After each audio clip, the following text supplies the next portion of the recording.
All right, hello. Welcome to another episode of the Dirty Controller Boys podcast. Episode 48. 48. Thank you very much. I appreciate that because I do not keep up, even though I'm the I one just that keep upload. going into the tab and checking. Bro, I keep forgetting. I'm the one that puts them up, but like I just keep forgetting.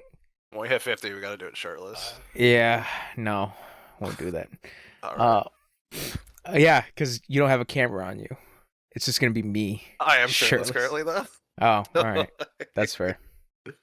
How you been? How things do? Very good. See what to start off with.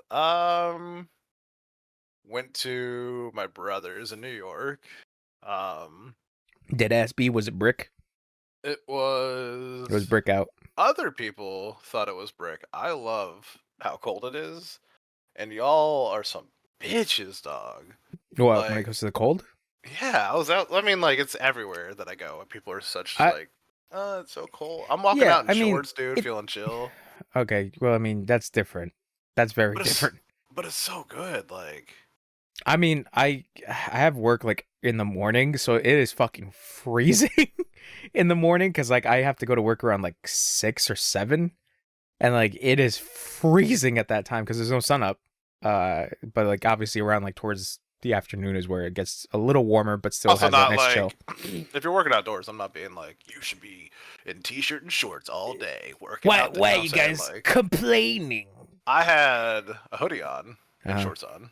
Mhm. And that's just like how. Okay, yeah, like I'm not saying like nah, it's a joke. Y'all aren't bitches, whatever. But like, um constantly like it's even here, man. Like I'll walk around in shorts and people are like, "What's wrong?" And I'm like, "I'm a larger person. Like I'm just constantly warm, dude." Like That's true. they're like, "Oh, it's so silly," and I'm like, "No, it's not. It's fucking biology, bitch."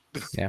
I'm also a big boy, so I do get warm-ish depending, but I'm Yeah, able to still feel the cold. I had to take a package from my brother to the Post office? UPS store. Yeah. FedEx? Okay. Or USPS. Oh, okay.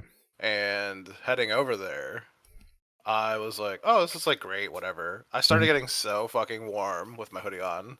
I was like, I had to take it off. And that's like the first thing the person said at the USPS store was like, wow, You're not cold. It must not be cold out. And I'm like, oh, it's very cold, bitch. It's just warm because of this goddamn fucking hoodie. And you're like, you know, I'm my weight, and you're like, what, 85 pounds, bitch? Like, what do you, you know what I'm saying? Like, you're Yeah. 5'2", 85 pounds. That's say like I have an aunt that's like very very like skinny and like she gets cold very easily. Yeah. Yeah, So you have no insulation, bro. Like, what do yeah. you want from me? So, anyways, it's nothing. I had a lot of fun. Okay. Did you get a I bacon egg and cheese? did I get a bacon egg and cheese? No, I ate a fuck ton of pizza. Damn son. You got them Because our pizza in Jersey is terrible. I never had Jersey pizzas, so I wouldn't know. You wouldn't. It's okay. So like, think of Domino's. Okay, I can't because like there are times where I do want like Domino's pizza. Like there are times where it's just like I kind of want like shitty pizza. Why? I don't know. I don't know why I want like shitty pizza. That's insane to me. If I had to, and like this might sound like you might be like, no, you wouldn't know unless you have it all the time. This is the thing. The area that I live in, there's a bunch of fucking pizza places. So it's like they kind of all mesh in together. So then the only one that stands out are the shittier ones. Because it's like Domino's is like, oh, what is it? Like garlic and whatever the fuck like, on the crust. crust. Shit they put on the crust, yeah. Yeah. So it's like I kind of want that, and like I kind of want like you could just make that rub yourself though. How about they give me the rub? You ever thought about that? I'm looking for someone to rub, you know. No, but like there's just moments where I'm just like I just kind of want like shitty pizza, and like the thing is that what kind of sucks is that like the prices of like some pizza places around where I live are like starting to go up, which is kind of unfortunate because yeah, it's like $35 for a large pizza out there. It's wild. I have to say though, so much worth it versus. But that's the thing is that like they are good. Like some pizza spots are good. Like I used to work at a pizzeria like nearby, and the guy that made the pizza, he's Salvadorian, you know. So I don't know. I forget how I got like into it, but like essentially my uncle loved his pizza, and he would do like some like flares to like the pizza of like putting there's this plant called loroco, which is basically like a bulb, um and it's kind of like a thing that most Salvadorians put in like in dishes, because it has a very distinct taste. It's like almost bitter. Oh, I'm looking at it right now. Yeah, so it is usually put in like in cheese and stuff like that, but it usually tends to go well with cheese. So the guy would put loroco in like the pizza for my uncle, and like it would be pretty good. Cool. Yeah. But the guy's pizza is he does a really good job, and like the thing that was like I thought is really funny is like a lot of these pizza places, just going on a bit of a tangent, is just like not all of them are Italian. Like all of them are either owned by like Spanish dudes or like fuck, what is the other one? It's a lot of Spanish guys. Yeah, it's a lot of Spanish guys. It's a lot of oh my god, I'm forgetting the other one. Middle Eastern? Yes, that too. I was just guessing. I have no idea what you're looking for. But like different European like people. Okay. Yeah, it's not specifically Italians, especially in New York, because a lot of like cooks in like Italian restaurants are usually Spanish guys. Yeah. So that was the funny thing, is that like the guy that I worked at, he used to be a cook at an Italian restaurant. An Italian restaurant / pizzeria, and eventually he was like, all right, I'm just gonna start my own business. And it's always funny when like people are like, oh, like I want traditional like Italian pizza, and like I'm like, where the fuck are you gonna find that around here unless you look really hard? But like even then, like most of the pizza spots are like pretty good. I hear so often that traditional Italian pizza, like if you went to Italy and you had pizza there, I hear how terrible it is apparently. Oh really? These are the things that I have heard from my family and other people. I think the thing is just like having the first-hand experience, because I can't really say either. Yeah. Yeah. But it's like it's always the thing of like, does it being authentic necessarily mean it's going to like make the taste better? Like it just doesn't make sense. Even if it's like American Italian pizza, because it's like if it was made by a Spanish guy in the back that knows how to make pizza, it's like, does it really make a difference? Oh yeah, if it's a different person touching the hands and stuff, it's not going to make a difference. So that was the thing that like always like kind of just like, I don't know, it was really dumb whenever people would be like, oh, it's not authentic Italian pizza, and it's made by some guy from Central America. It's like, yeah, like every other fucking pizzeria around here. Oh man, yeah, it's New York in a nutshell when it comes to like pizzerias. It's mostly people. Not to say like there are no Italian based pizzerias or Italian restaurants, but like usually the cooks in the back are like Spanish dudes. So yeah, that's how it be. And usually their food tends to be pretty fucking good, because like some of the guys that I worked with, they cooked in the back and they all spoke Spanish, and like they were making fucking like penne alla vodka, like chicken franchise, like they were doing shit like that. It's like, and it usually was really good. So it's dumb. But yeah, I hope you enjoyed the New York pizza. Yeah, I did. I think it's called something Bellucci, and Andrew Bellucci, Antonio Bellucci, something like that. I'm probably saying his name. It's probably the wrong name, the first name, but the last name is Bellucci. Bellucci. Or Buccelli, maybe. But this dude had a pizza shop. He died. There was like a whole like apparently legal battle for his like thing. Not when he died, but when he was alive. Like something happened with some other guy. And his pizza place near my brother's was like kind of like, I don't want to say famous, but it was like the spot basically. So like, gotcha. Went there a long time ago. Liked it. Went back when I got there this time, and I had it, and I was like, yeah, this is still great. Like in my head, it's like still good. And then my brother's boyfriend was like, you should go try the pizza place next to our house, like literally out the door, right there. And I was like, nah, man, there's no way it's better. No way it's better. So I paid $35 for a pizza from Buccelli's or whatever he's called. And I finally was like, all right, let me try this place next door. So I tried the place next door. and I was like, wow, this is better. Why is this better? Yeah. So I got a whole pie there, $27, a little cheaper, but not. Again, this is still pretty expensive in my opinion. Yeah. And I was eating some of that with them, and I was like, oh, like this is why it's better. One, it's not burnt because they kind of like make it really crisp on the other one, and then it's the same like thinness, but the sauce and cheese ratio is a little different. And for some reason it's less greasy. I don't know like how to explain that one either. Just it was. Yeah. I mean, some places have different flair to it. Like, to be fair. Yeah. But that's the thing I never understood when people are like, "Oh, I want my pizza well done." I'm like, "You want it fucking burnt?" Yeah. Sometimes it is good though. Like, I don't know. Maybe like if I'm sick, like that feels better for some reason. Because like I don't know. Sometimes like toast when you're sick and stuff feels good. But trying to think the difference between here, Jersey's Pizza, and there. Like if I would put the one that I like there now versus like something here, ours is too thick. Sometimes it's too doughy.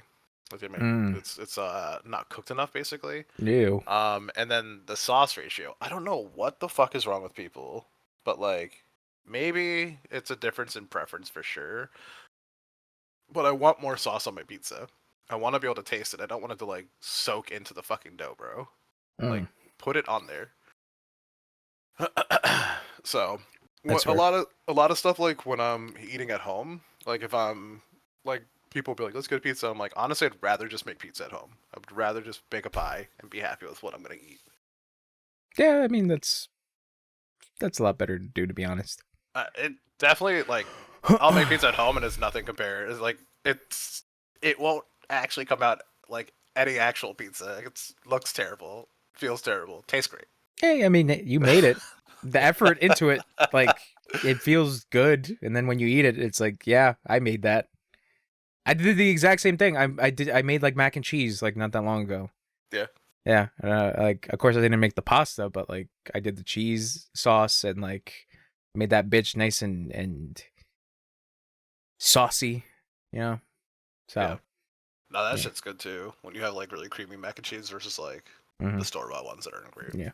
Oh my god, no! I saw this video of some lady like look at this mac and cheese, and it's like fucking soup, like it's cheese soup, and like you just hear a kid in the background be like, "It smells disgusting." It's so god.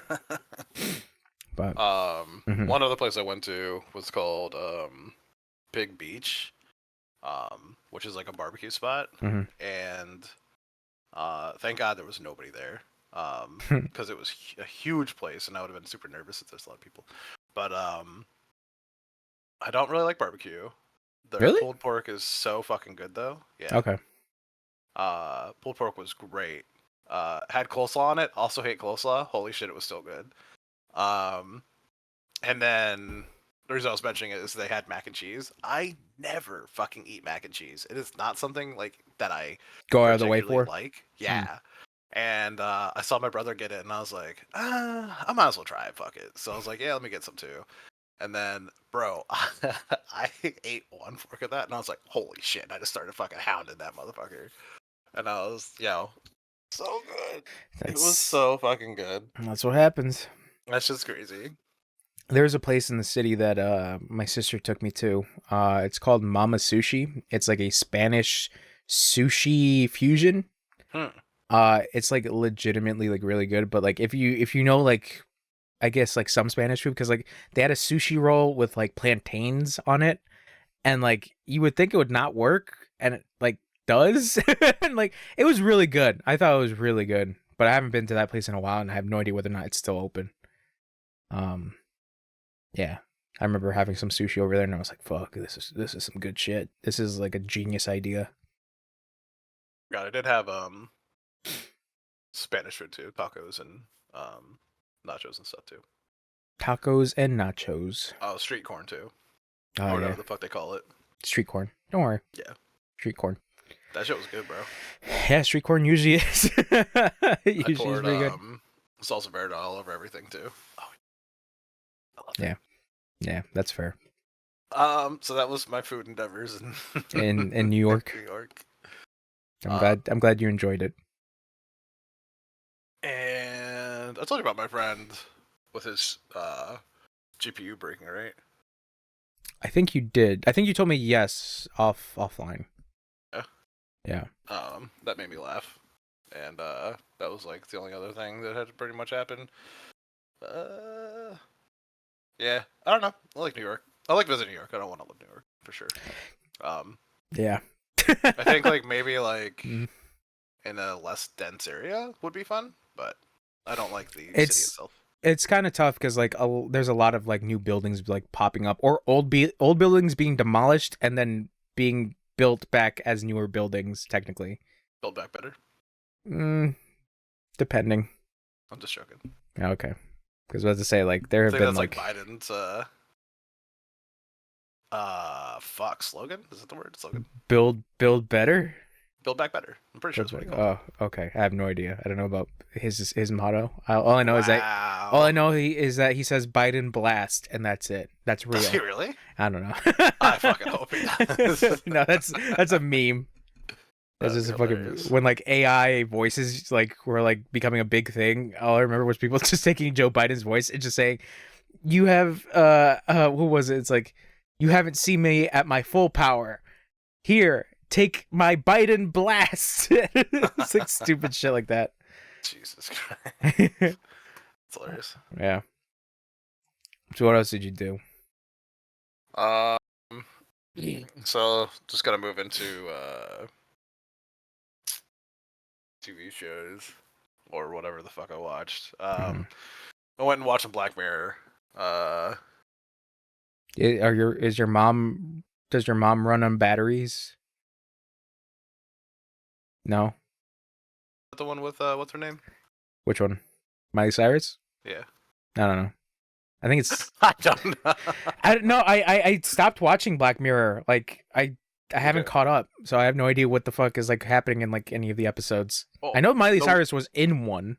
Yeah, the one with Miley Cyrus was like 3 episodes long that season. Oh wow, okay. That's really weird, right? But Yeah, I think it's weird because each episode had like a high-paid actor or actress. I get. Yeah. The last one I just watched was called Lock Henry from the new season. I would actually really recommend watching it because each time I thought I knew what was happening, it turned out to be something else.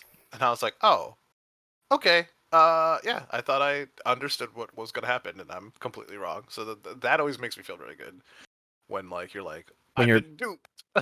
When your expectations have been subverted. Yeah, that's a good word, man.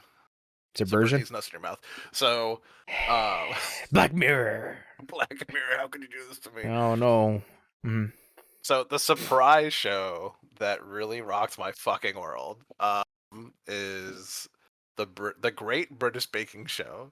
Oh yeah, I hear that's pretty good actually. Have you watched this? No, I've seen clips. All I know is that one clip of the lady when they were like I think baking animals, and one lady made a beaver.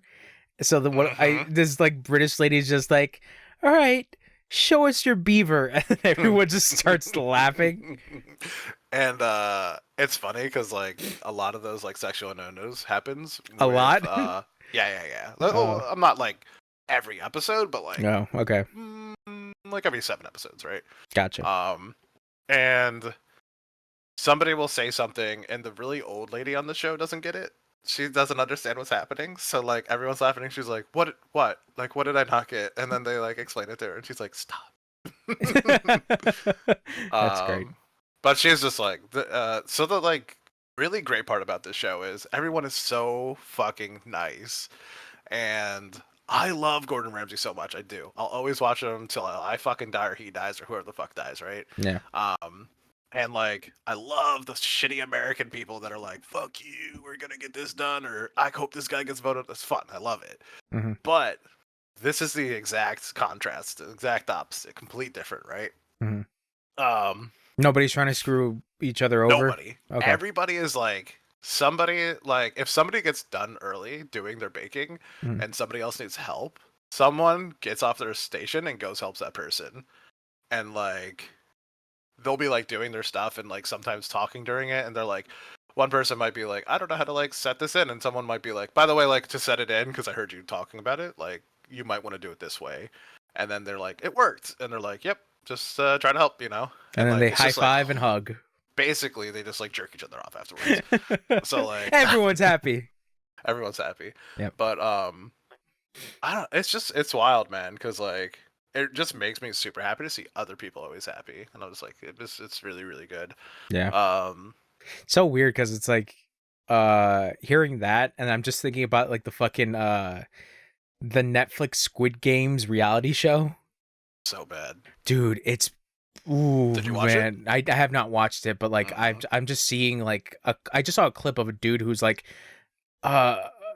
it just like puts things into perspectives of like why some of these people are doing it, and it's usually like either for like because they're like really in debt, like obviously just like the fucking show itself, but it's like the dude that's doing the fucking like if you know the show Squid Game, there's a test that they do where it's like they take like this sugar candy thing, like this little disc, and basically they have to cut out the shape that's within it without breaking the disc.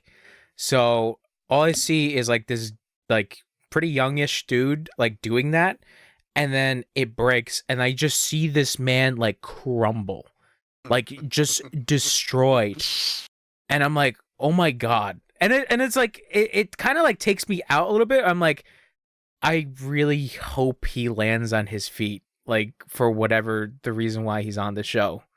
Because like he probably has some reason. I probably won't ever know it. Because like also I think we talked about this too. I think they might have been like on the podcast as well, where like the actual recording of the show was like terrible to the point where like people were like, yeah, it was like too much of a real experience to the actual show. So it's I don't know. So I watched pretty much the entirety of it because my brother was watching it, and holy shit, is it super scripted one? Oh really? Yeah. Apparently, they had stunt doubles to do whatever. Like there's a part where they have to fall through glass. They had stunt doubles to just do that stuff, and I was like, so it's literally just like a show. Like Okay. it's not. Well, yeah. Okay, that's fair. Because I haven't seen it, so it's like Yeah. for you explaining this, I guess it just truly is scripted after all. Would you So, say like, Mr. Beast did it better then? yep. So I actually, no joke, was talking to my brother about it because my brother's like in love with the Squid Games and all this stuff. Not the one that I stayed with while I was there, the other one. Oh, your other brother. Yeah, and he was talking to me about it, and I was like, honestly, dude, like after watching this stuff, I was like, I would have preferred if they just hired Mr. Beast, asked him to do all this stuff, and like let it be the way it was. And then he had talked to me, and he was just like, well, you know, Mr. Beast is in hot water right now, and I'm like, why is he in hot water? He's And always like, in hot water though. right. He was like telling me how He like cured blindness. he was telling me how like these people don't like him for some reason. I'm like, someone's always not gonna like you. It's always gonna be that way. Yeah, And I was mean, like, but Mr. Beast is out there willing to like put money into people. Is he rich? Yes. Are Yeah, people gonna be he's- upset about that? Yes. he's but- incredibly rich. Just because the dude is helping people and is still rich doesn't mean that he can't be a good person. You know what I'm saying? I guess, And yeah. maybe he is a piece of shit. We'll all never know because we don't live the motherfucker's life to life. Yeah, we don't day-to-day life. Yeah, we don't know him. That's the thing. That's Yeah. that's my general like thing. Is just like I don't know the guy. I can't really make a decision on Well, him. it's also funny to me though because like people be like, "Well, did you hear about the guy that got fired from him?" And they're angry, and I'm like, "Well, if you got fired from somebody, would you also not be angry?" Like, of course. True. Yeah. Uh, I don't know. And that's the thing. I don't really watch Mr. Beast videos because, like, I don't know. I think like, I think YouTube in general has just gotten to the point of like everything is like a clickbait title, and it's just getting really tiring. To the point where like I used to watch like a good amount. Like, do you know who Austin Evans is? no. Okay, so he's like a tech YouTuber, but like it got to the point where like all his videos became like clickbait shit of just like I got scammed. Look how great like he was on like the whole thing of the controversy of like the newer like models of PS5s like were essentially melting because his fucking YouTube thumbnail was like the new PS5 is worse, I believe was the title of that. And like people were going fucking insane, but like there were other tech YouTubers like that were actually like cracking this down. Fucking Gamers Nexus were like also doing like their most elaborate fucking like testing of this thing, and they were like the changes are like minimal. Yep. And it was just I really like Gamers Nexus, by the way. Yeah, Gamer Nexus is like no holds bar, like doesn't give a shit if like they're being sponsored by somebody. They will like go after the jugular of like certain things.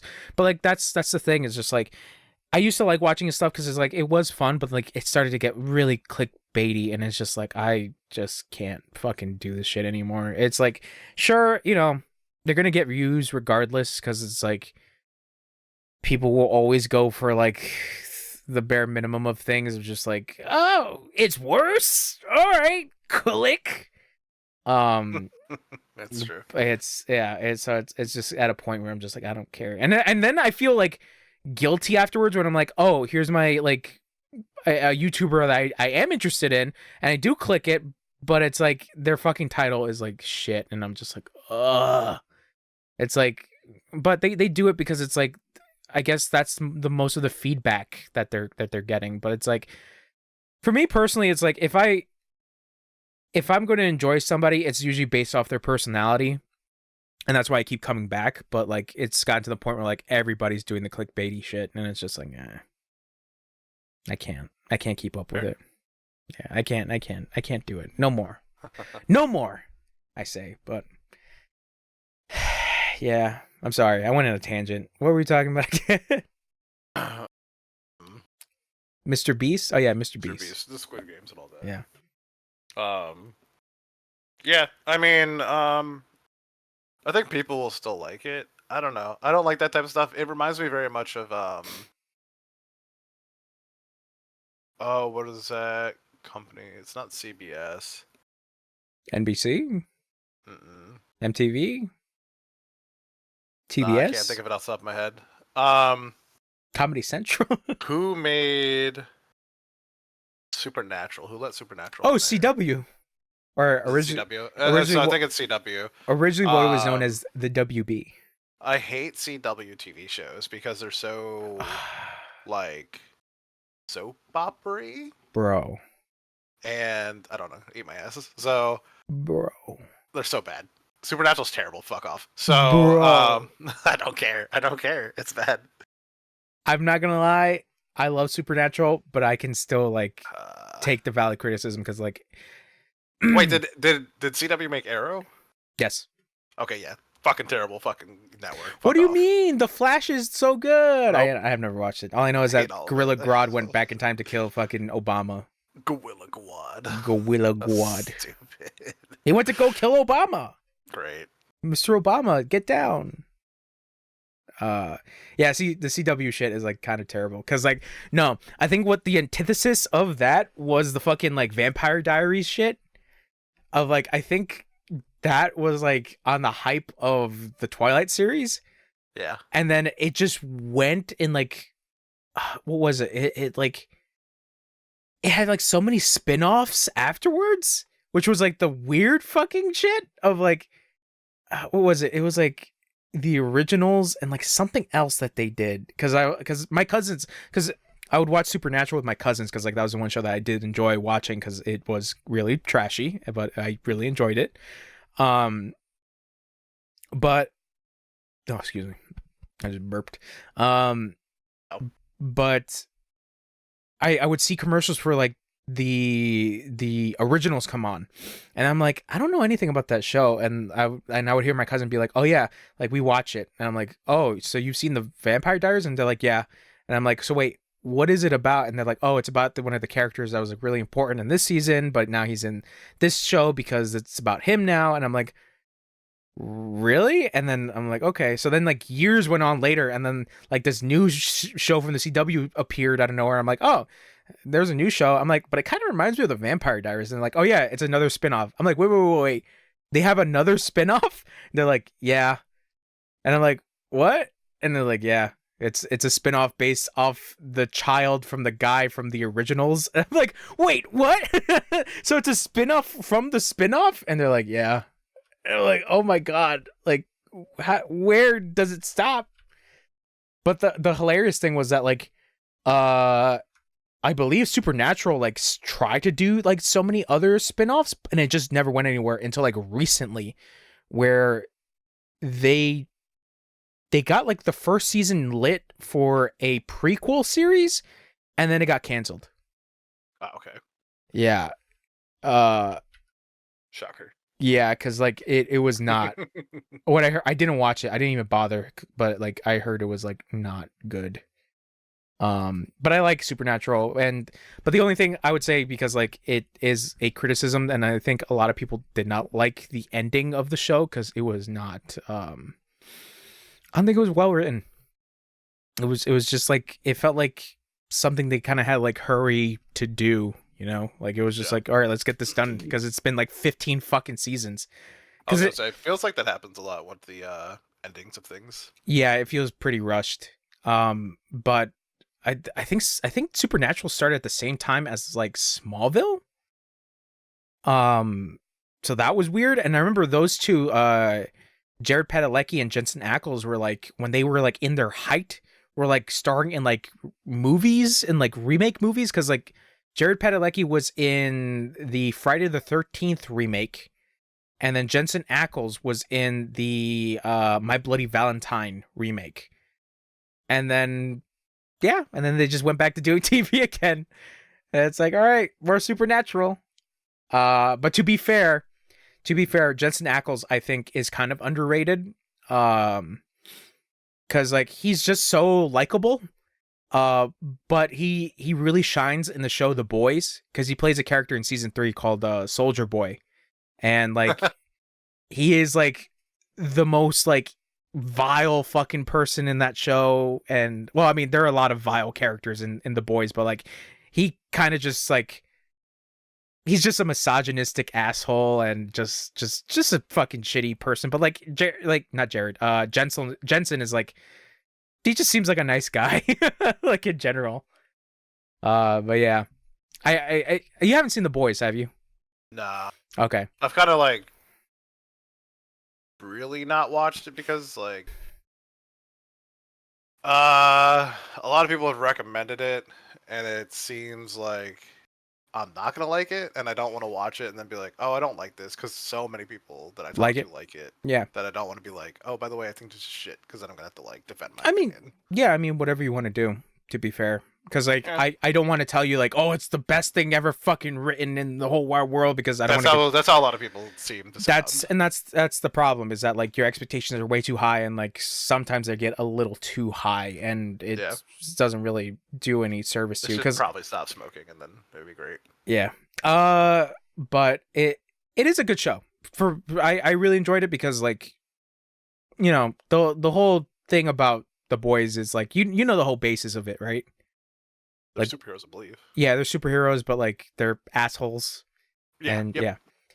So like that's the kind of like the fun part of it, is just like they're superheroes, but like they're the worst aspects of humanity, essentially. Yeah, the thing I would equate to this, which is like how I felt about the dragon show everyone loved, Queen of Dragons. Oh, Game of Thrones? Yeah, everyone was hyping that up so hard that like when I finally watched it, which is but you hate medieval fantasy though. I don't. Yeah, no, stop lying. You hate it. When there's guns involved inside of medieval fantasy, I do not like it. Yes. No, you just hate medieval fantasy in general. You hate it. You hate it when they do the British accents and they're like, "Oh, Bilbo," and you're like, "Oh, I hate that." It takes me out of the story so much when they speak English. Why aren't they speaking Hobbit? Why are they not? I love The Last Kingdom. Which one? The Last Kingdom, about the Vikings. Oh yeah, but that's like, well, I haven't seen that. They're all British, basically. Well, I mean, yeah, fair. Still, bitch. But you hate it. But you hate high fantasy. You're like, I don't really like Like I used to love that show too. The movies. What are they called?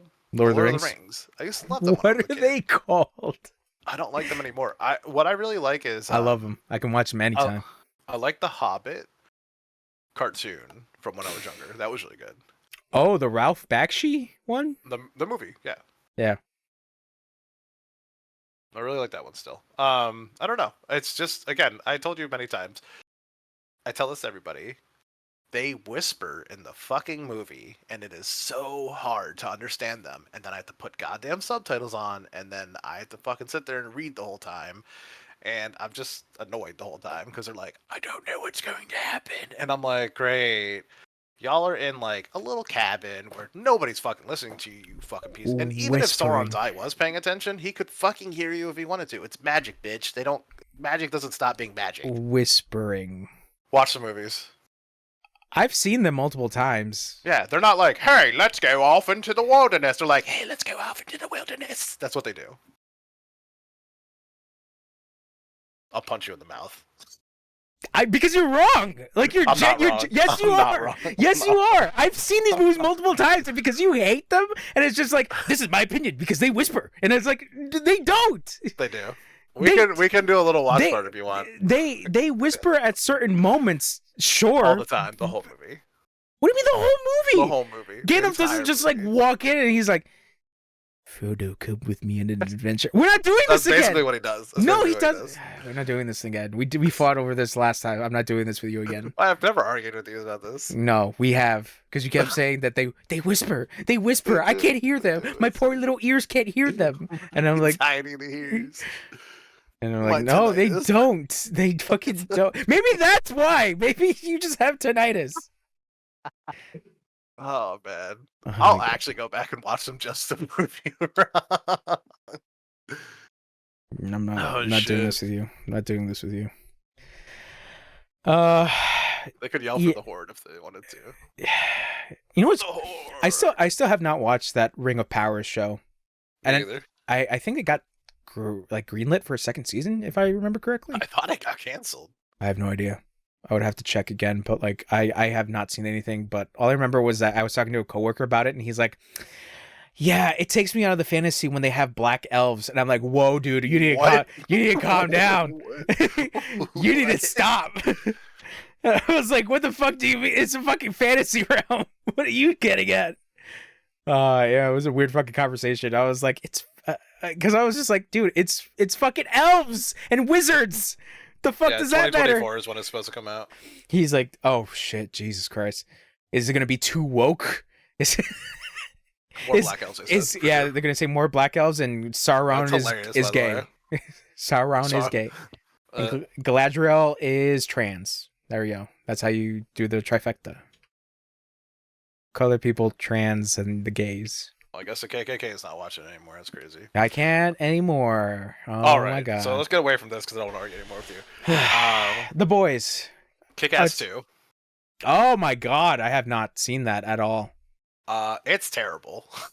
That's the thing. I do want to watch it, but I heard that like it's not good. To the point where I believe there was like rumors that like a remake of Kick-Ass is happening. There's a third one coming out. Oh fucking hell.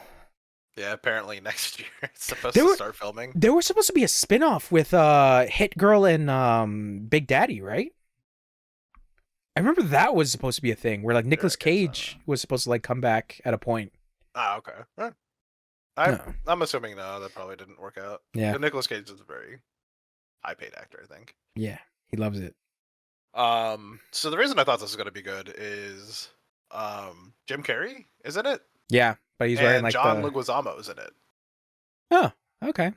Yeah, and I don't think a lot of people know who John Leguizamo is. I have loved that man since I was like a kid. Like he's such a good actor. Yeah, when you loved him as Luigi Mario. No, well, yes, but have you ever seen a movie, The Pest? No, you told me about The Pest. Yeah. Oh my God, like that's the main reason I've loved him in like my entire life. I don't see him in enough movies. I saw that he was in this, and I was like, I'm watching this immediately.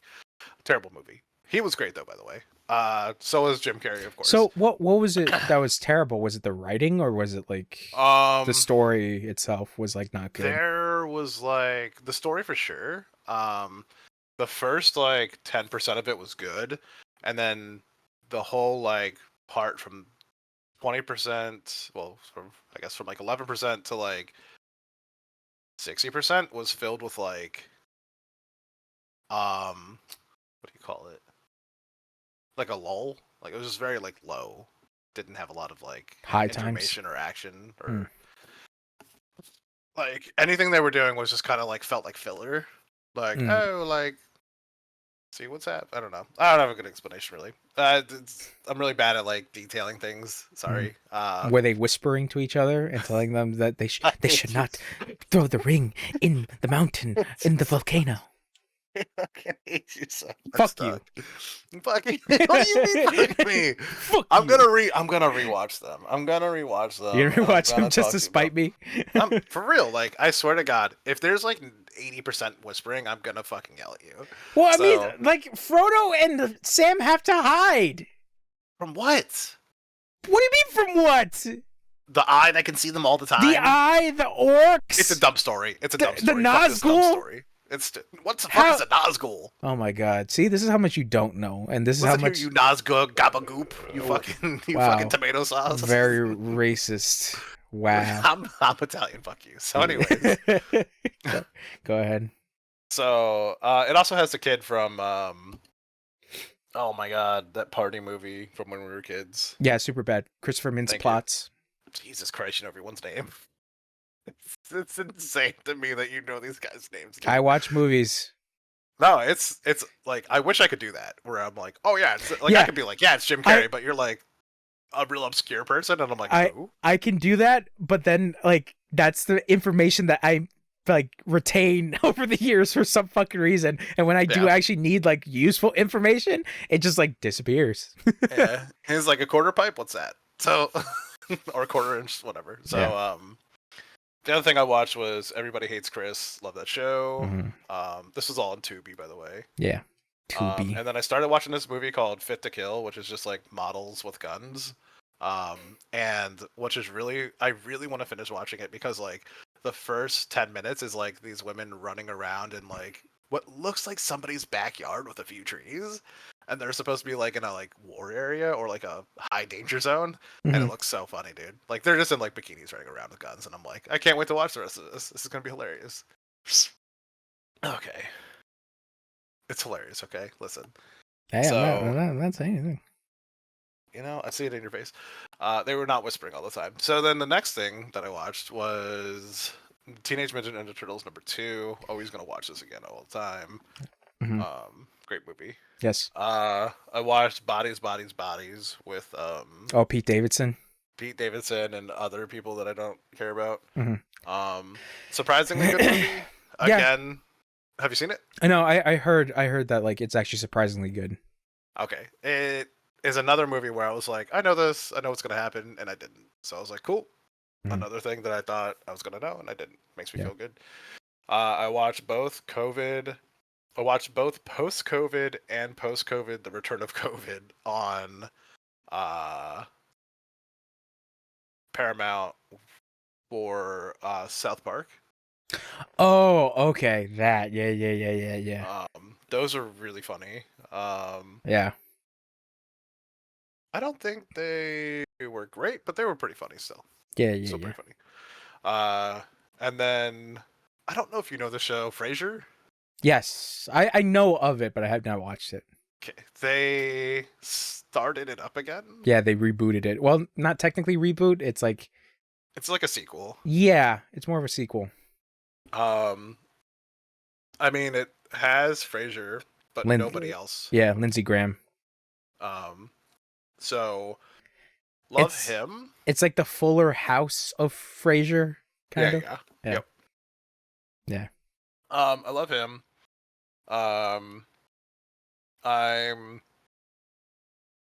It sucks because like the father from Frasier died, which is like he was old, so like it was bound to be a thing. But the brother didn't come back, which means the wife of the brother couldn't come back either. So they got a kid to play the son of those two, and then he's kind of in the mix. And then they got a guy to play Frasier's son, and then there's a girl that's tied to Frasier's son's character as well, but it's Mhm. not like his significant other. Gotcha. So it kind of plays around all those characters, and you can tell the difference between like when it's Frasier comedy and when it's like very sitcom-y new age comedy, like from nowadays. For the Zoomers. Yeah, kinda and kinda not. Frasier for the Zoomers. So you can tell when like it feels like old time Frasier jokes, and then you can tell when it doesn't feel like old time Frasier jokes, and it just feels bad when it's not, and it feels really good when it is. So, is what it is. I still am having fun with it. I think I watched the entire first season. I don't know if they're coming out with the second season. I don't know. Good. You Frasier it up. He's back. Yeah. I love Frasier, man. I love that show so much. I've never watched. I heard good things, but like it's so interesting. Like Frasier is a spin-off of Cheers. Yeah, from Cheers. Yeah, yep. Yeah. But I never watched. Like I've never watched Seinfeld. I've seen clips of it, but I've never watched it. Wow, Seinfeld's great, man. Yeah, no, I keep hearing it's great. Yeah, all this stuff, by the way. I'm not sure if you would like it because they don't whisper, so I'm not. I don't want you to like get your. Yeah, I probably won't like it. They just yell. Bitch. Anyways. Yeah.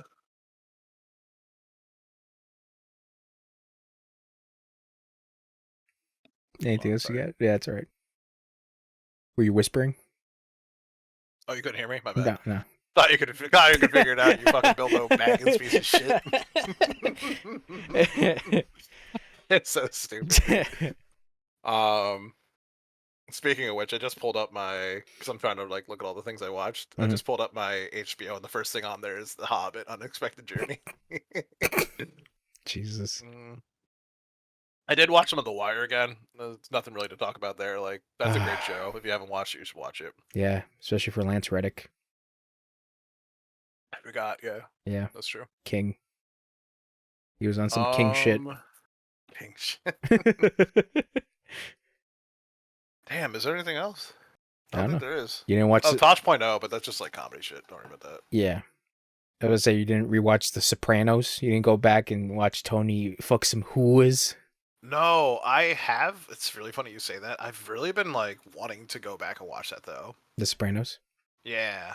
Only watched it once. I really want to go watch it again just to check it out again. You know what's funny? I've always like thought it was like because I always like see like Sopranos clips, but it's always funny when like people like idealize like Tony's life, and then like when you actually have context of the show, like Tony was just fucking miserable.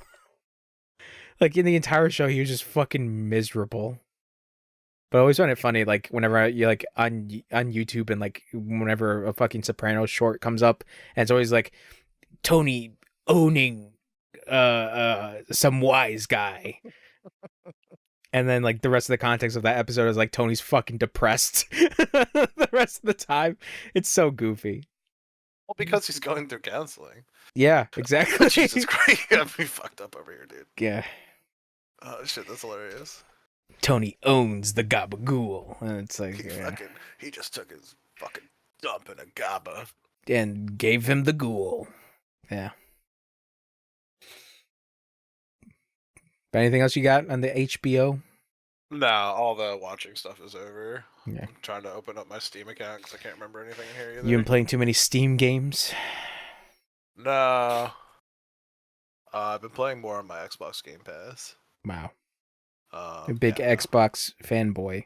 Can't believe. I mean, for now I am, for sure. We'll see how it goes. Cannot as long as Body believe. Kotick gets fired, I'll be happy. Yeah, I mean, everybody will. So, here we go.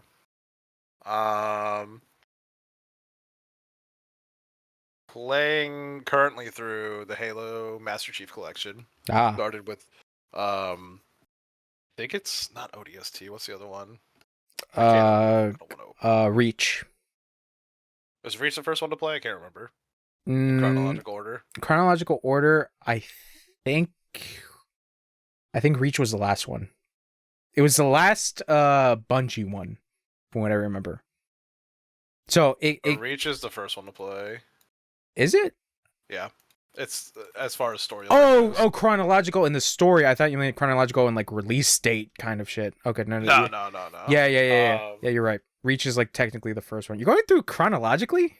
Yeah, I should be playing the Release order. Yeah. the what's it called? I don't want to play release order now. Wow. I want to play it this way. You're crazy. I should be playing the RTS game, is what they said for story, but I don't want to fucking do that because fuck that game. I know you love it. Fuck you, whatever. I haven't beaten They it, but I whisper am too much enjoying in it. it. I haven't Just gonna beaten it. keep being. So yeah, I'm excited to play through this. I'm maybe an hour in. I don't know anything. People are dying. Um, I'm playing Hellblade. I really, really, really like this game. You were right though about the jankiness of it. How is it running on your computer? Bad, but I also have a bad computer. Okay. I mean, So- to be fair, it was running bad on my computer. Like still currently for some reason. I think it might be like shader compilations that's like fucked up Yeah, you had said to me that it was going to be bad as far as like performance.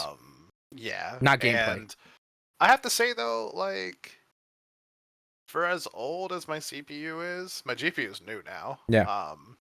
For as old as my CPU is, it's running well for that. There's for sure stutters and stuff, and like when I move my character's head, like things feel bad. Like the way like you move and it's like almost like things aren't, I don't know how to say it. In normal games it wouldn't feel like things are moving with you, and it kind of feels like they are, I guess. I don't know. I don't know how to explain it. It's hard. Yeah. So yeah, it's like there feels like stutters maybe is what it's called. Mhm.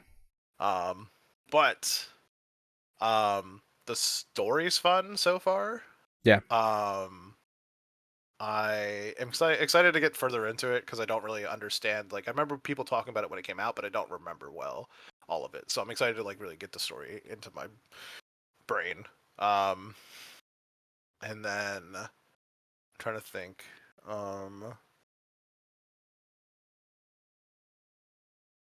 The fighting in it isn't bad either. I actually No, like the combat's actually pretty good. Yeah, it would feel better on controller for sure because I've been playing on my keyboard. Yeah. But I do have to say I'm getting the hang of it for myself, so Mhm. I'm not doing too bad. I'm doing pretty good in it. And what was the other thing?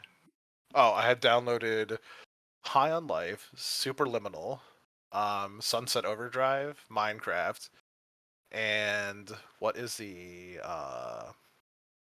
Dead Space. I downloaded a new Dead Space. Oh, the remake. Yeah, I haven't played through any of those games I just said, but I have them ready to go because I'm really excited. I'm getting my computer parts around Christmas. My brother bought me the CPU? no, he bought me the RAM. Oh, okay. Nice. Yeah. So that's I'd literally need that piece to put everything else into. So I'm like, all right, like I'll wait, not a big deal. Super excited for that. And then let me go ahead and pull up Steam because I bought a bunch of Steam games that I'm gonna run through. I've already had this, but I'm running through Torchlight currently, which hopefully the other ones are better. This one doesn't feel great. Torchlight. Torchlight is the ARPG. yeah. Oh, you bought it on Steam? I've had it for a long time. A while. Have you Yeah. booted it up at all? Yeah, I'm playing it now. Oh, you're Not playing like it right now, but I've been playing it. Yeah. Oh, okay. Because for some reason I can't play it. Huh. I have it, but I think it's just like for some reason it just doesn't work well with my PC. Interesting. Because it just boots up with a black screen, and then it's just like You know, it might be because I have an older CPU. Could be that. Because I know older games like I've there's looked into it and they there- don't run with new CPUs. apparently. yeah, and it's like always something with like the core threads and something like that. I would have to try. Well, I mean, There's workarounds, but it's like, how much do you care? yeah, That's what it comes down to. I just wanted to try it just to try it, but then I was like, I got other shit I gotta play. For sure. I downloaded these demos. Daymare. I don't know if you know what that is. Oh man, oh yeah, that's the Resident Played Evil it? clone. No, Looks cool, right? debatable. Downloaded 3D Pogo, or Pogo 3D demo. This is a goofy ass, like, someone made in their spare time type of game. Okay, fair enough. Shadow Gambit, The Curse Crew. I haven't played that either, but I know you want me to try it. I don't know if you might like it because it is turn based stealth. But I really liked it because like it's just like a very interesting world. Yeah. And you hate pirates though, so I don't know if you'd like it. Again, I'm gonna try it and see how it goes. 10 minutes, I could be like, I'm out. Who knows? Yeah, you could be like our Um, matey, and you're like, oh, disgusting. we all played Left 4 Dead together. That was fun, That actually. that was pretty fun. How did I go past it? I downloaded Lost Light, which is a what do they call these things? Extraction shooter. Oh yeah, a Tarkov-esque. Yeah, Tarkov's $50, and I really don't feel like paying $50 to hate a game, so I thought Lost Light's a Yeah. good way to introduce myself to that. Okay, that's fair. I bought We Were Here Forever because me and Games have gone through every single one of those so far, and I want to get through the last one. Mm-hmm. I bought Lethal Company. I've had fun with that with a few friends. I think it's a good 4-player joke game. Yeah. Did you Lethal and Company? I did. Okay. I am so scared of the spiders. I literally like stop walking and just cry, basically. You can just change it to like arachnophobia thing. I don't think they have that, do they? They did. They updated it. You should really. Oh my god. You should. Oh my god. You should really see what it is, but don't look up online of what it is. Is it like funny? I'm just gonna leave it at that. Is it scary? I'm just gonna leave it at that. No, Oh it's my it's God. it's to like reduce the arachnophobia. Okay. What they did in another game is they made them black bags. Really? Yeah, they just turned them into black bags. One of them they turned them into bunnies before too. Okay. Interesting. So the other game I bought was because it was 90 cents or $1 or something like that. Metro Last Light Redux. Oh yeah, the Metro games are great.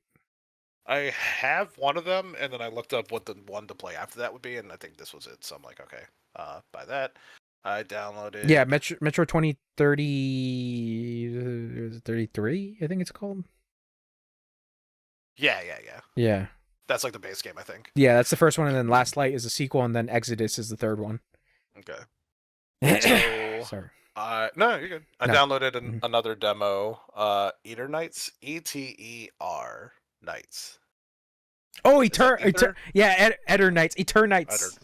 The anime game. Yeah. So Yeah. it's supposed to be like a dating sim RPG. You played you got the demo, is what you're saying. I haven't played it yet though. Okay. Yeah. Okay. From what I read, it was a. You played it? I played the demo. Yeah. Is it good?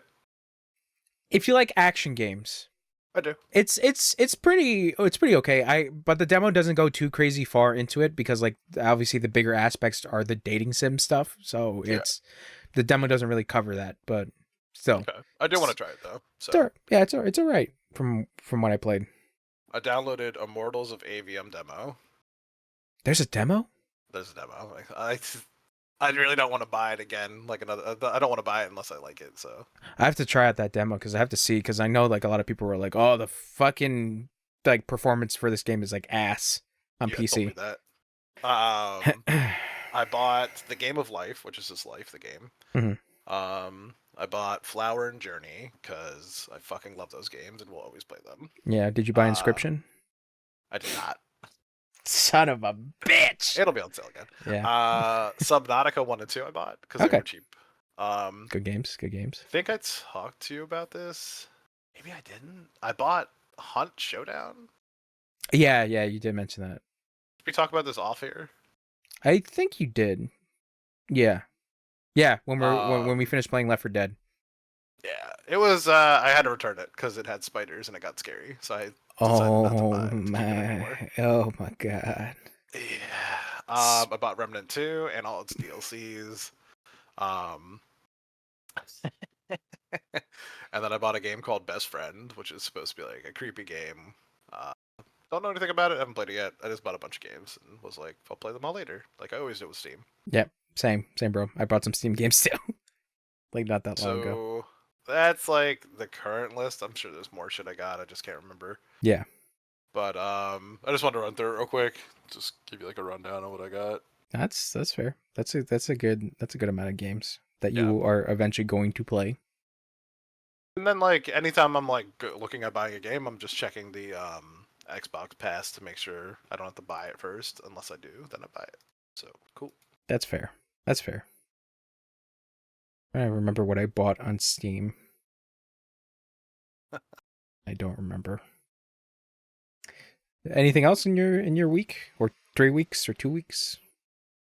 Remember? I replayed Portal 1. I don't know if we talked about that last time or not. I think we might have, but I still, think we did. Portal 1 is a good game, regardless.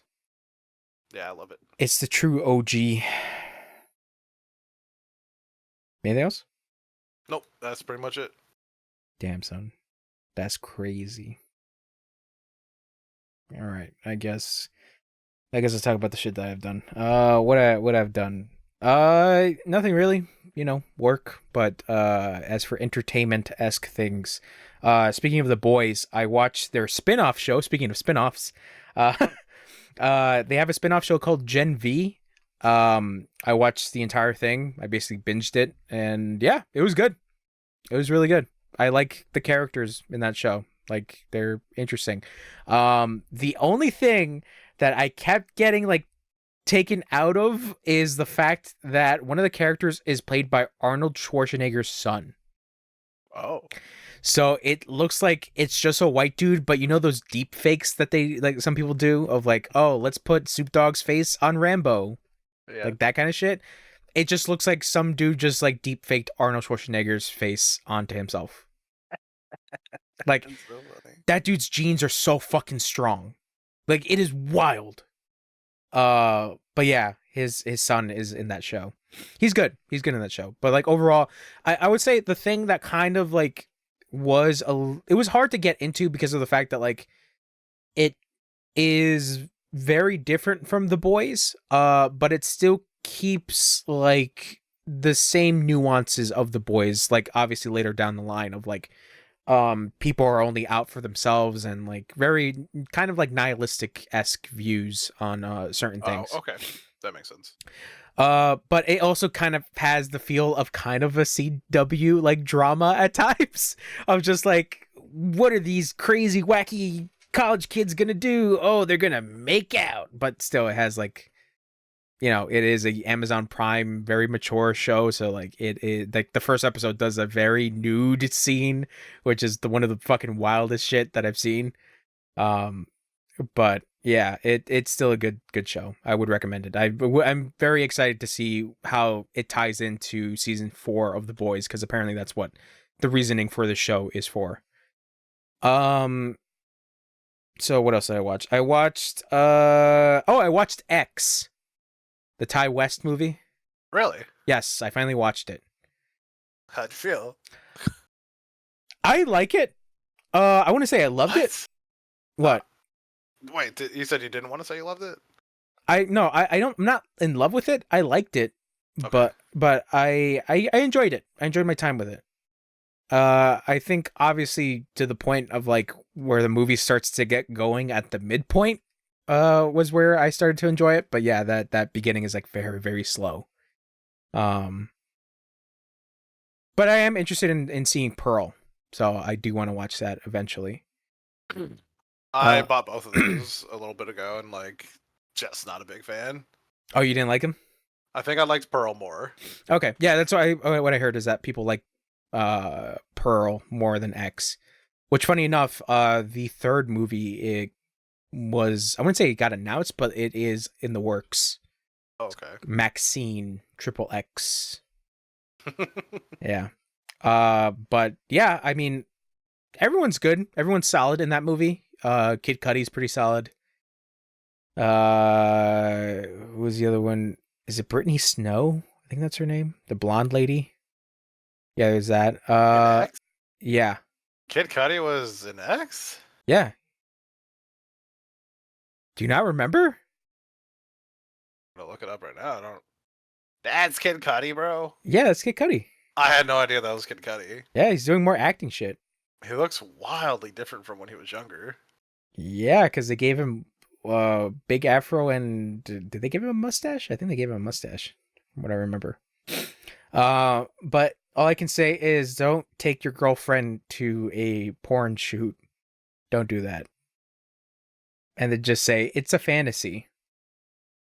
Because then you might get your feelings hurt and try to leave them and then get stabbed by a crazy old lady. Just saying. But I think the standout obviously is Mia Goth. because she plays Maxine and she plays Pearl, the old lady. So she's in like a dual role. She's good. Same thing with Jenna Ortega. Jenna Ortega is also pretty good. She knows how to do a scream face. I was gonna say I don't think she had that much to do in that. Really, Jenna Ortega? Yeah, kind of like. I mean, just a side character. Kind of, yeah. Up until a point, obviously the midpoint where like she starts to develop more of a character because they have like a kind of a sit together with one another, and then like she just announces, "Oh, I want to be in the film," and her boyfriend's just like, "No, we're not doing that," and like it's just a whole thing of like because she's like very religious, and then like she kind of like strays away from that because she's like, "Oh, you know, what's the point of religion when like, you know, you can't have any fun." And, you know, it kind of goes from there. But still. Yeah, it was enjoyable. I liked it. I want to say I loved it, but I liked it. What else did I watch? So I bought the trilogy of the Planet of the Apes movies, the newer ones. Oh my god, Caesar. So I watched Dawn of the Planet of the Apes, which is the second one. I watched it with my cousin. Because I brought it to my cousin's house because we watch movies sometimes on like Fridays. And I was like, "Oh, do you want to watch the first one again to like kind of recap it?" And she's like, "Nah, we'll just start on the second one." So I'm like, "Okay." So we started on the second one, and then like they kind of recap of like what happened, and I'm like, "Oh." And then like they basically say, "Oh yeah, the human race has been like going extinct because of like a pandemic," and I'm like, "Oh, when did this movie come out?" And it's just like, oh, they're calling it the simian flu, and I'm like, oh, oh shit. But yeah, I think the movie's supposed to take place like 10 years later after the first movie, and it was good. I liked it. So I liked it so much that I was like, you know what? I'll watch the first one again, and it's like, yeah, also solid movie. I liked it. The only thing that I would have to say is maybe James Franco is not great. It feels like he kind of phones it in a little bit, but to be fair, his like co-star is most likely a like suit wearing Andy Serkis acting as a monkey. To be fair, but like it just like every time I see James Franco on like on the screen, he just looks so deadpan. And like his eyes look like he's just glazing over things. Or I haven't like seen any more James Franco stuff to really say whether or not he's like a great actor. But it's just like, yeah, it looks like he's just really phoning it in. The only other thing is like John Lithgow is like his dad who has like Alzheimer's. Because that's the whole point of the first movie is that like they're trying to figure out the cure to Alzheimer's, and like Caesar just happens to have it in his genes, and like he's like basically like super intelligent. I can't just take it out of his pants and use it. No, so the thing, what was it? It was like Caesar's mother was injected with like the serum to cure Alzheimer's, but then they killed her because there was a whole thing that she escaped, and then apparently she gave birth while in her cage, and then Caesar honed in basically the super cool abilities, and they were like, oh, let's work from that. So then they tried making a better version of the serum, but then it ended up being more of a virus than something that can actually help people. So that's how that kind of like stems into the second movie, is that like basically it got from person to person and eventually started killing off humanity. But Andy Serkis is good as CGI monkey, as CGI chimp.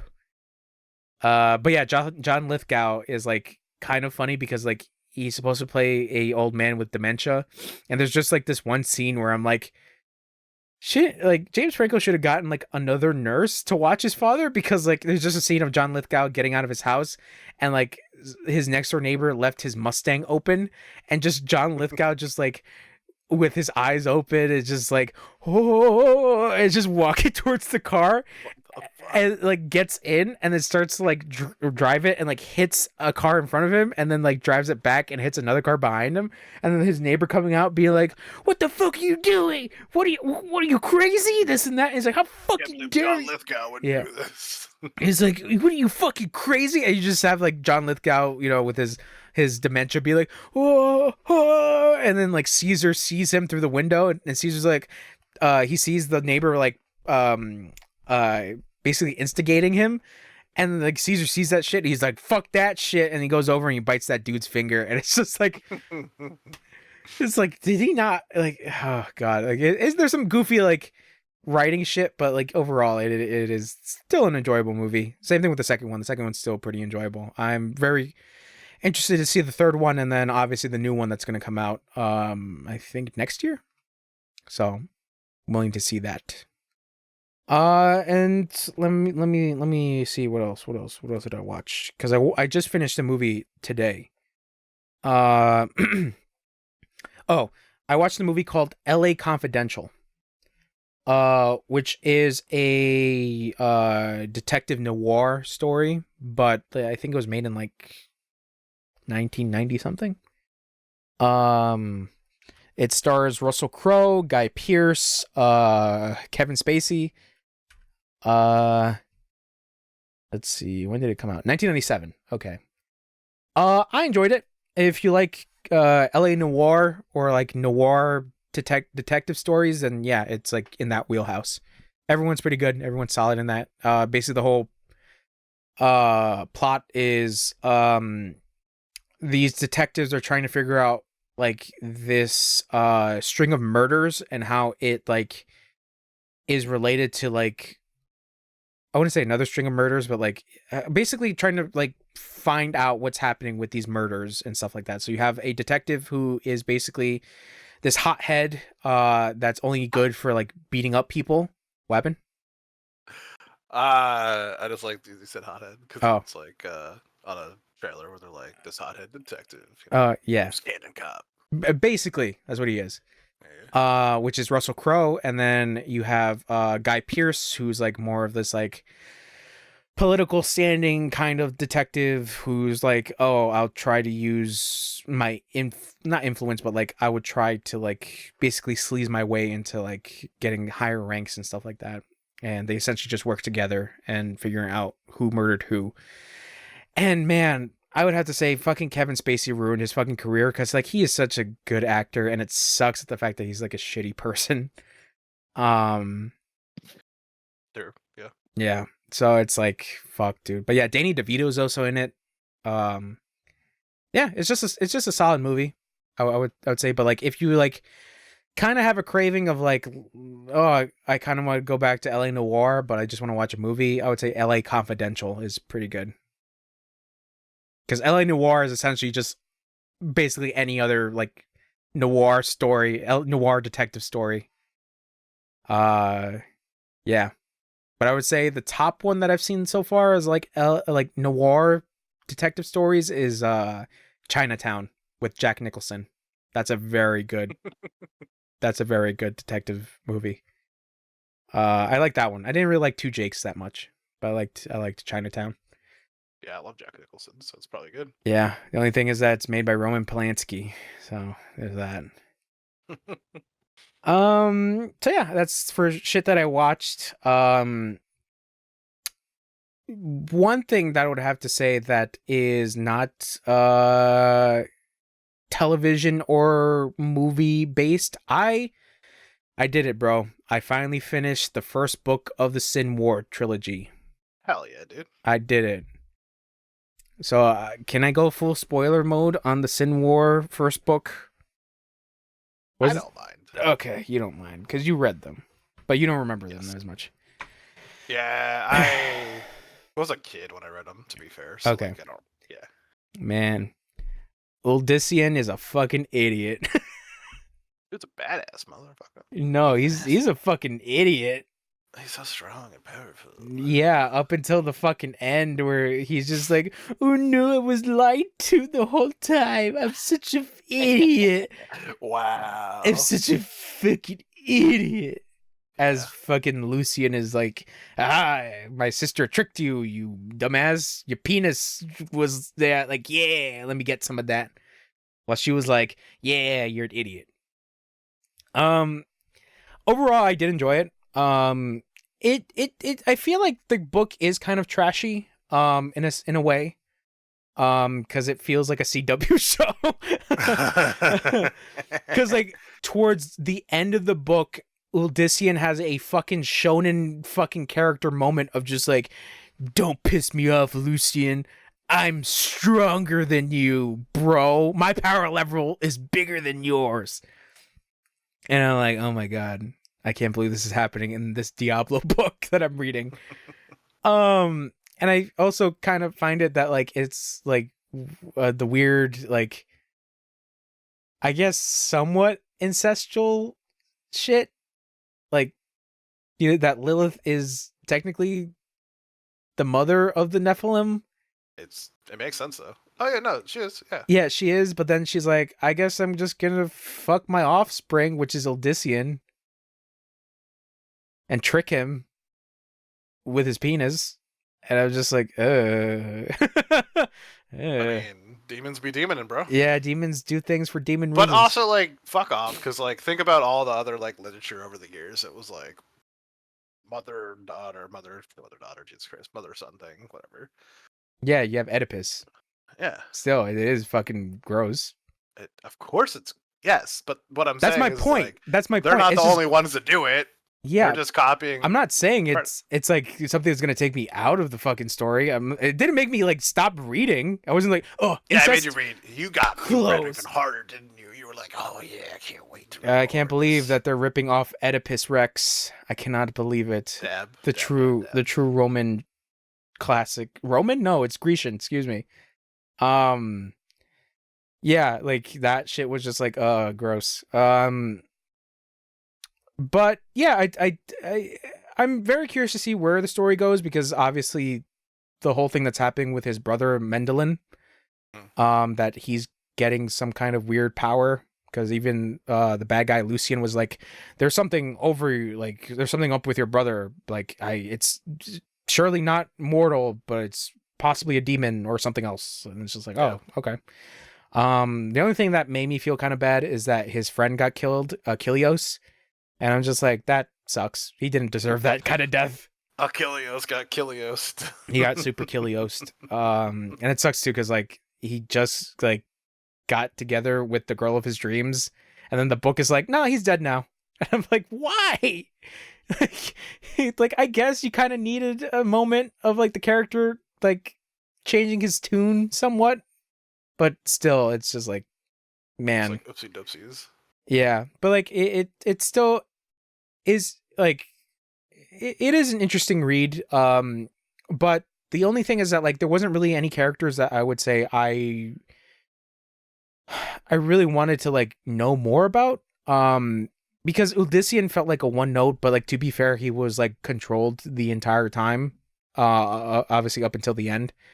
And then like you got bits of his brother like trying to figure out his ordeal, but like didn't really go from there. Like it didn't really give anyone that much of a personality besides the narrator trying to give a personality to them. The only instance of like characterization is when Uldyssian goes to Partha, and he basically is like, oh, let me start healing these people.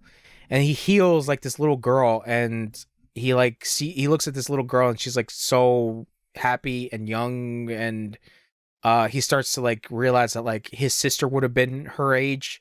And like to give context is that like his family members besides his brother died from a plague, and like he starts to like think of flashbacks of like, you know, of the flashbacks and like the what ifs and what could have happened if like he had the powers that he had like at that time.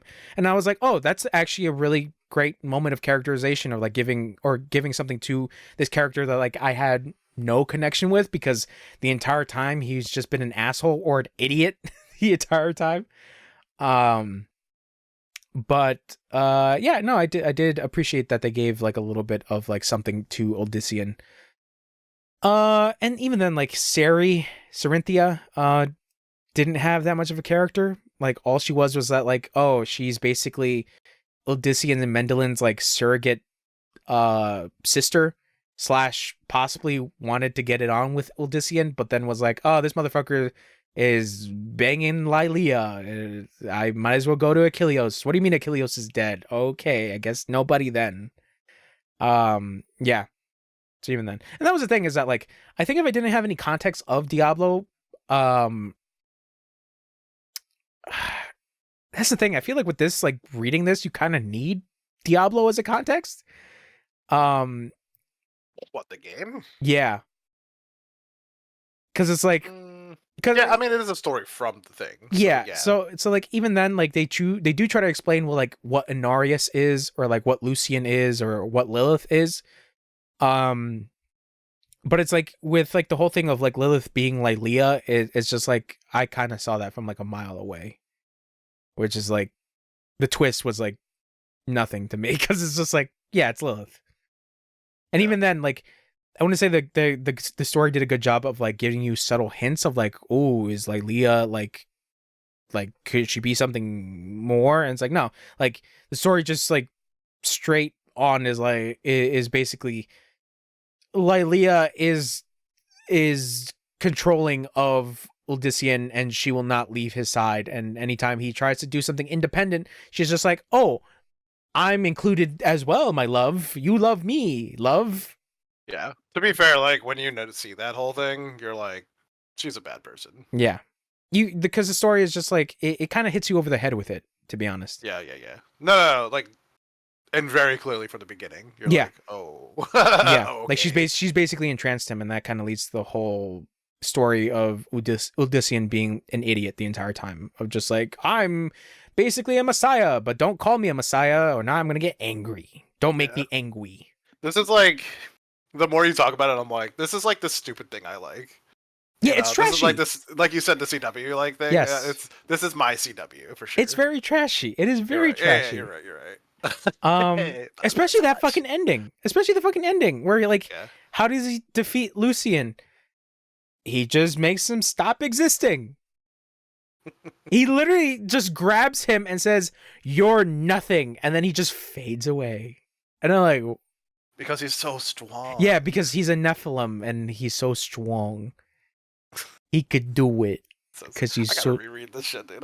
Yeah, such a long time. Yeah, it's just like I finished it and I was like, oh, all right, I guess. I'm like, I guess the one thing that like didn't really change is their goal of like, I guess it kind of now cements, especially like how the book ends, is like it cements their reasoning to go after the Triune and the Cathedral of Light and the mages. Because it's like, fuck these people who have all the powers. Like, it's now up to us to kind of like kick them out, essentially. And yeah, and then Lilith is like, oh, I will watch from the shadows, and probably Inarius will show up, which most likely he will. Because he is daddy. Not daddy. No, daddy, not the belt daddy, please. Odysseus is like, he's like, daddy, no, daddy. Yeah, it's a very interesting read. I did enjoy it, but you know, like I said, it is very trashy. It's not like anything that like would win literary awards. What do you mean? It's definitely the next Harry Potter. But it's so funny because like after I finished reading it, I was like, I kind of want to read like other video game based books, because like I know Gears of War had books. Halo has a bunch of fucking books. You want to know what has a ton of books? What has a ton of books? Warcraft. Oh my god, yes, I've seen it. So I bought the PDFs from Humble Bundle. So it was a Blizzard like books set, and it was basically mostly the Diablo books and then some of the Warcraft stuff. I mean StarCraft, excuse me. If you see this again, let me know. Yeah, because it was on like a while ago. Funny enough, I did buy from Humble Bundle the Hellboy comics, because that was like, you could buy like I believe all of them for like $25.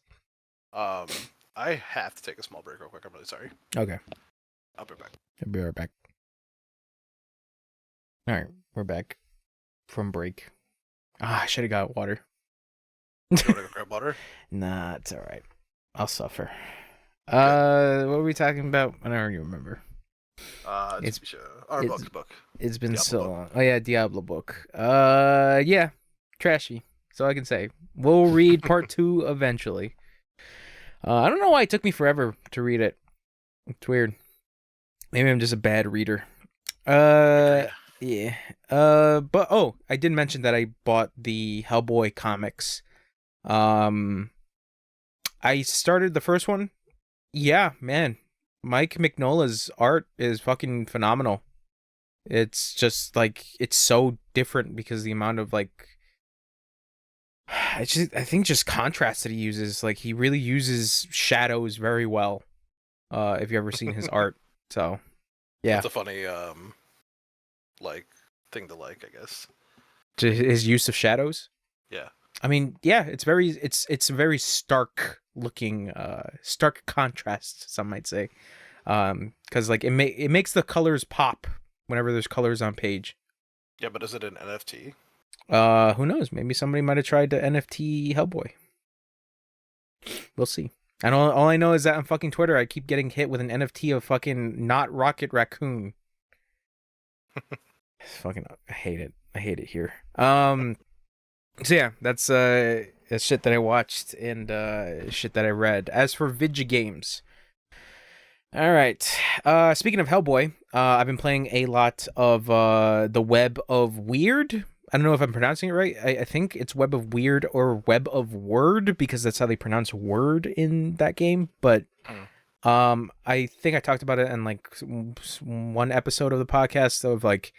It's basically a roguelike Hellboy game with punch-out elements in its combat. It's neat.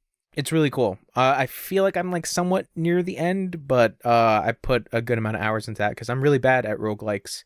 Luckily enough, the game is kind of lenient. Like it doesn't really like. It doesn't feel as difficult as Returnal to me.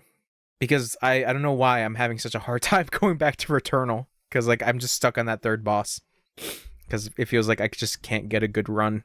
The third boss? Yeah. Nemesis, I think is the name of the boss. The one where you have to like do the platforms. The big one. Interesting. Okay. Yeah. I just can't get it. I probably should go back to Returnal. Because I hear good shit about that.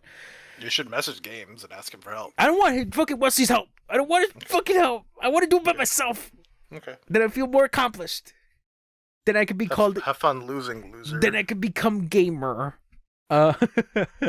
I just haven't put up Return in a while, but like Hellboy Web of Weird or Word is pretty fun. And that kind of like got me interested in reading the comics because I'm just like, man, I really do want to know more about Hellboy, I guess. And I did like the movie that Guillermo del Toro made, so those are good movies.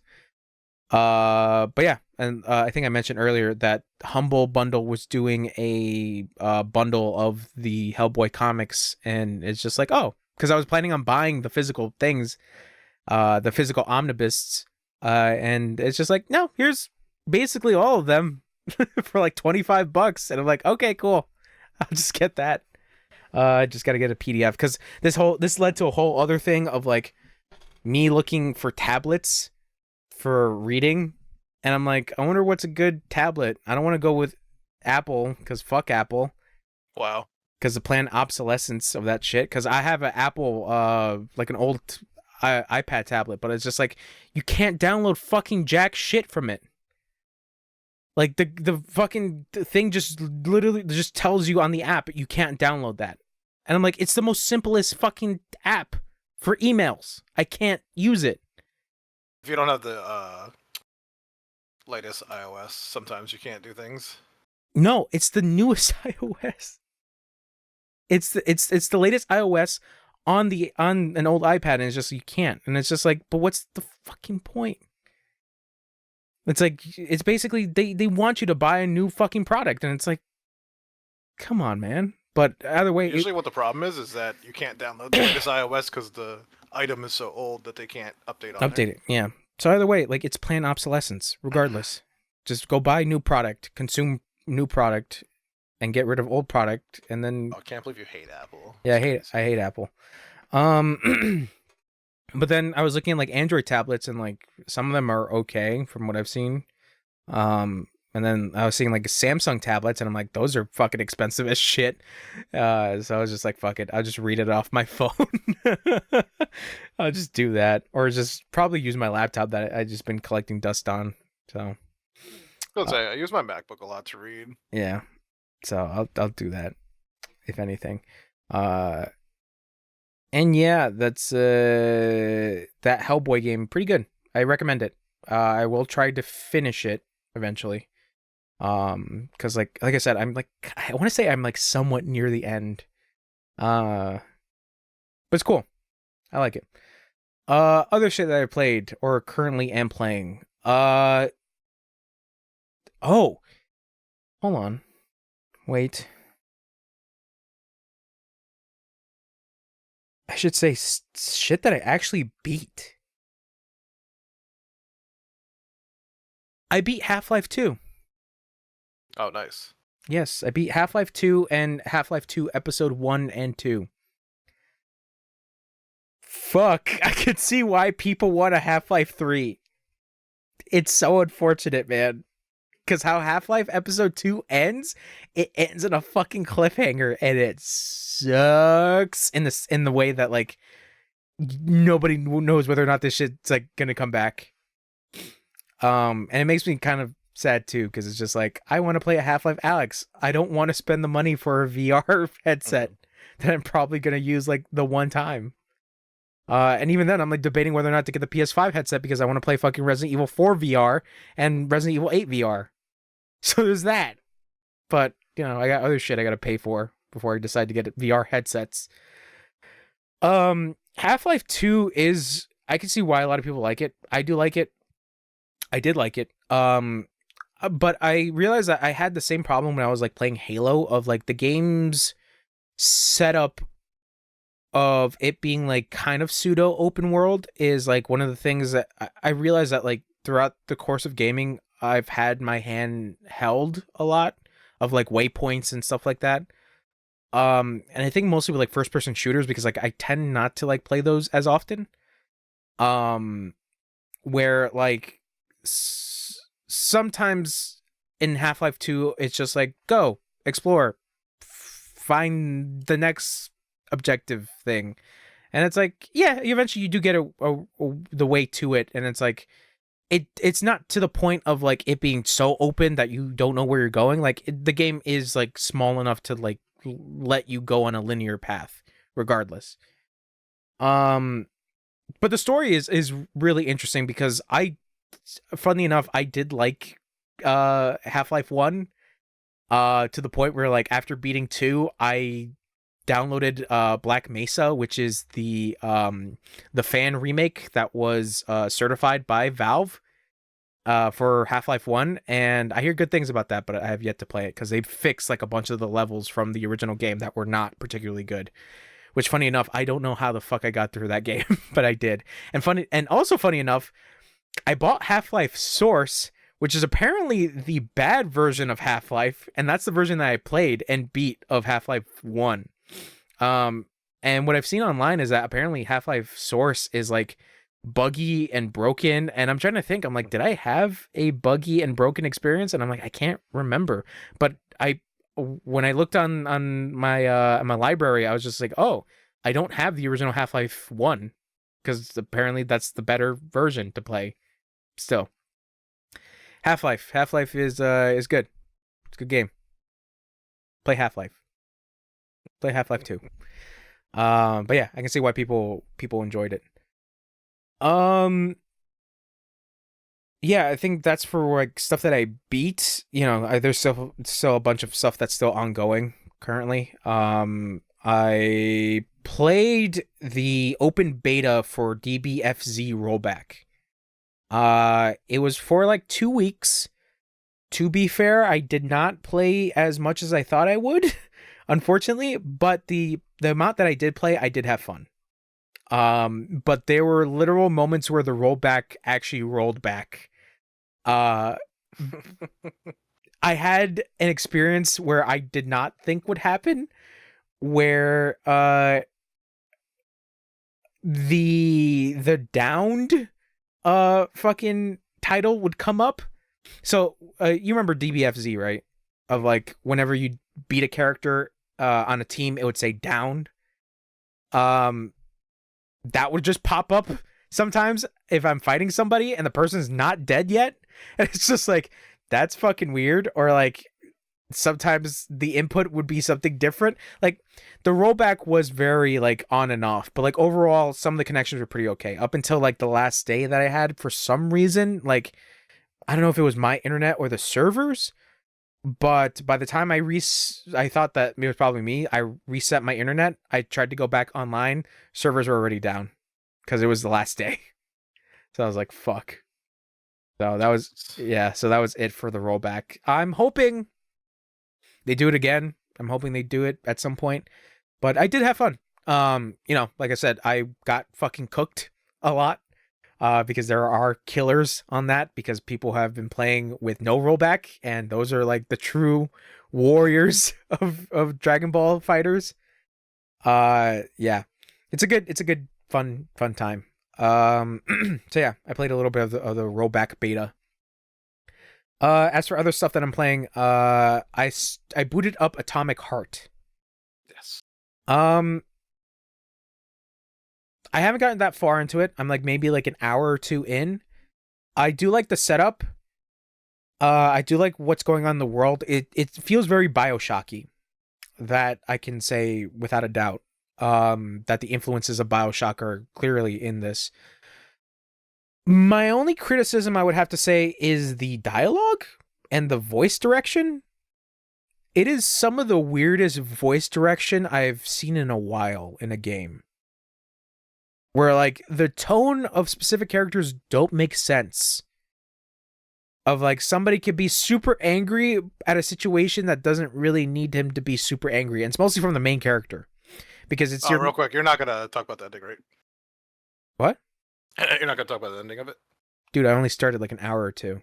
Oh, sorry, my bad. Yeah, you don't listen. Because, am I whispering to you? Were you whispering? I don't know. Was I? I think you might have. My tinnitus is kicking. Wow. Sorry, so it's my bad, man. Go ahead. It's okay. Sorry. But spoilers. Here's the ending of. By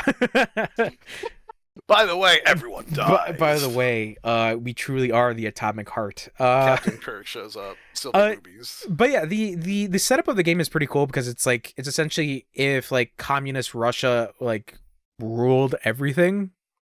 And like created a basically Columbia / Rapture like world. Yeah. And it does like some really cool things of like the robots and the weird science shit that's happening in that world. But like I said, the voice direction is like so bizarre. Because like when characters interact with one another, it's like the weirdest shit of just like they don't feel like real people sometimes. So yeah, that was like one of the weirdest parts of playing that game. But so far, actually playing the game is pretty enjoyable. But do you like the gunplay? It's okay. Like I said, I think it could be better for sure. Yeah. Yeah. It's like it's very standard because you have like pistol, shotgun, and melee weapon. That's basically it. The only thing that feels like I said, it's like it's very BioShock where like your other hand is your power hand, so you can shock enemies, freeze enemies, put them on fire, stuff like that. The only interesting character in that entire game is the vending machine that gives you like the weapons and stuff like that, where it's basically this horny AI that really wants to fuck your character for some reason. That's like so fucking it's weird, but I don't know why. You're making it weird, don't worry about it. Yeah. It's crazy because like the Dami robot mommies that show up in like the promotional material are like barely there. They're there at the beginning, but it's just like I thought they were. You know why they were promoting the game. You know exactly why. They are Dami Robo Mommies. All right. Um. So yeah, Atomic Heart is interesting. I do want to play a little bit more of it to see where it goes in its story, because like I believe the first DLC has been released. So I'll eventually get to that, I guess. As for other stuff that I've been playing, Liza P, of course, that's a very good fucking game. I feel like I'm near the end of the game. I want to say I'm near the end of the game.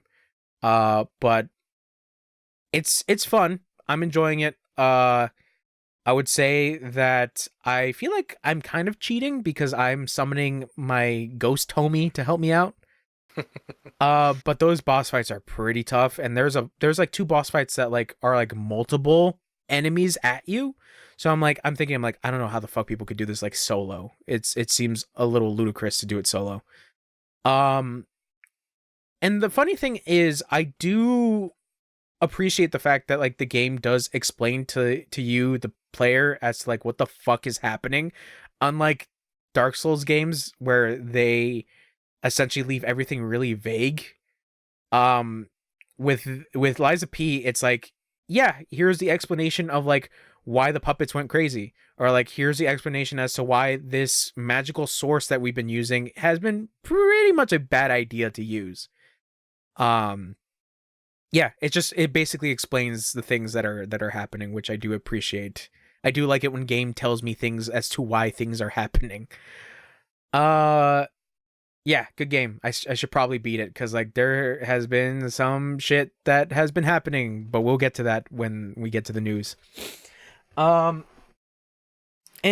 I played the demo for Shadow Gambit. I know you mentioned Shadow Gambit. It's good. All I can say is that it's good. I like the aesthetic. I like the art. I like the gameplay of it. Yeah, I like the pirates. I like it when they go yarg. It's fun. I like it. I never really took in consideration of a turn-based stealth game. So after I played like a good amount of the demo, which I'm surprised because that demo is pretty lengthy. I basically ended the demo of just like, okay, I don't want to play anymore because I want to play the whole thing. But I remember I bought Shadow Tactics, Swords of the Shogun, I believe it's called. And this was their previous game. The company is called Me. I think we announced in like one of the episodes of the podcast that the studio was shutting down. So Shadow Gambit is their last game, and they did like a bunch of like expansions afterwards. But yeah, Shadow Gambit is like that company's like last game. So I like I said, I went back, I booted up Shadow Tactics, and it's basically the exact same thing as Shadow Gambit, but obviously you're in a Japanese setting of the shoguns and samurais, and you play as a bunch of assassins who are trying to stop this nefarious person from taking over Japan. And that game is also pretty fun. It's essentially, these games are like kind of like puzzles in a sense of like figuring out how to get around the map and how to take out your targets or how to get objectives done in a stealthy way. And using different characters and their different abilities. Like you have a ninja guy, and you have a samurai, and then you have this lady assassin, you have a sharpshooter, and you have this younger girl who's able to use traps. And they all have their like different abilities, obviously, you know, because for example, like the ninja guy, he has ability to use a shuriken, and he has an ability to, I forget the other ability. Yeah, he basically uses a shuriken, but there's like really cool aspects to it where it's like you can't necessarily abuse a shuriken, because like if you throw it at somebody, the person's death animation hangs for a little bit, and if somebody spots that person like dying, they get alerted, obviously. And then the other thing is, if you throw the shuriken, they also cause like a area of effect of like sound. And if a person like it has their back turned on them, but they're pretty close, they're able to hear that, and then they get alerted. So there's like really neat stuff to the mechanics of Shadow Tactics, of like just be really stealthy. Sounds really cool, actually. Yeah, it's really fun. Like I said, it's just figuring out the lay of the level. It's essentially like Hitman. Like the newer Hitmans, where like some people say that those are kind of like puzzle games because you're trying to figure out how to take out the target without like alerting anybody, or just trying to be as discreet as possible. So like this is what this kind of is. Obviously, this is like before the newer Hitman games, but yeah, everybody has like their own abilities. Like the samurai guy, he's like this big dude. He's able to carry 2 bodies at once, and you can carry 2 bodies and dump them in the bushes and shit like that. So yeah, there's a lot of like, I want to say so much freedom in the game, but like there's a lot of freedom of like how you can do certain objectives and stuff like that. Yeah, just really fun. I just finished a mission where I got to the lady assassin, and basically she has this whole gameplay thing of like using disguises, of where she just like distracts guards, and you can use the distraction to like take out other guards and, you know, get along with that. But there's like I kind of got stuck at like towards the end of the level where there are stronger enemies being samurais, and basically the lady assassin's like, they can see through my disguise, so I can't really abuse that right now. So you have to be like really stealthy on like how to take out these enemies, because they're kind of like in a circle from one another. And the really neat thing about the game is that like it allows you to basically give you the enemy's vision cone of like what they can see. So basically there's a solid green cone that's like, okay, this is their peripheral vision. This is what they see all the time. And then once it gets a little farther, it becomes lined, and they can kind of see stuff, but not crazy amount. So like you want to kind of be in that like line area when you're like in crouching mode, because they can't see you when you're crouched. But if you kill somebody, basically the animation of you killing somebody is you standing up, and then they see that. So it's like you kind of have to like sometimes be quick, because sometimes their vision cone goes side to side. So you can be kind of quick, and like once their vision cone gets out of the way of somebody, you can take out that person and then drag them into a bush or something. Yeah, good stealth game. We'll play more of Shadow Tactics. Trying to think other stuff that I've been playing. I just bought Grand Blue Fantasy Versus Rising, because I played the beta for that, and that game's pretty fun, but I haven't gotten too crazy into it, so I will be playing a little bit more of that. And I bought 2 games that came in through Amazon. I got the Avatar game, and I got Bomb Rush Cyberpunk physical. So don't know when I'll be playing that, because there's some other shit that came out within this week. So, one of the other things I booted up was Alan Wake 2, because New Game Plus happened. And apparently there's some stuff that New Game Plus does which tries to fuck with a narrative, and then apparently there's also a new ending for Alan Wake 2. Which I'm like, fuck, I don't know whether or not I should stream that or just play that on my own time. I don't know. I'll have to really think about it, but we'll see. And then of course there is the well, we'll get into that. I don't really want to say, but yeah, and then I bought some stuff on Steam. I bought this game called what is it? Yeah. Fuck, I forget the name of it, but basically it's kind of like it's a first person shooter. It's called what is it called? Hold on. It is called no, that's not what it's called. I can find it. Hold on, give me a second. Don't yell at me, please. What the fuck? Where is it? Where is it? Oh, Blood West. That's what it's called. It's a first-person game on the Steams. So I bought that because that looks fucking cool. I guess it just released and it was on sale, so I was like, I'll pick it up.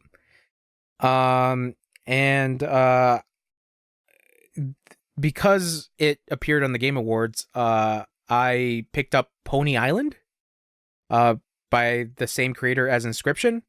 So I want to see what the fuck that's about. And I know I bought something else.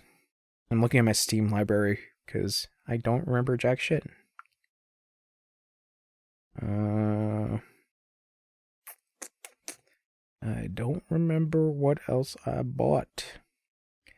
This might be a problem. But goddamn, I should really... Oh, LA Noire. I bought that on PC. Anything else? Oh, I wanted to buy GTA 5 again on PC, but I was like... Dude, I was thinking about it too. Yeah, because like fucking GTA 6 got announced, spoilers for the news week, but still. That's fun. Trying to think what else. But I didn't buy it because it was like $9 on Steam. It's on sale still for like 14, and I'm like, nah. I'd rather just pay like the $10. $10. The $10 hairs. Looking at what else I bought. Pony Island, yeah, I did say that. Oh,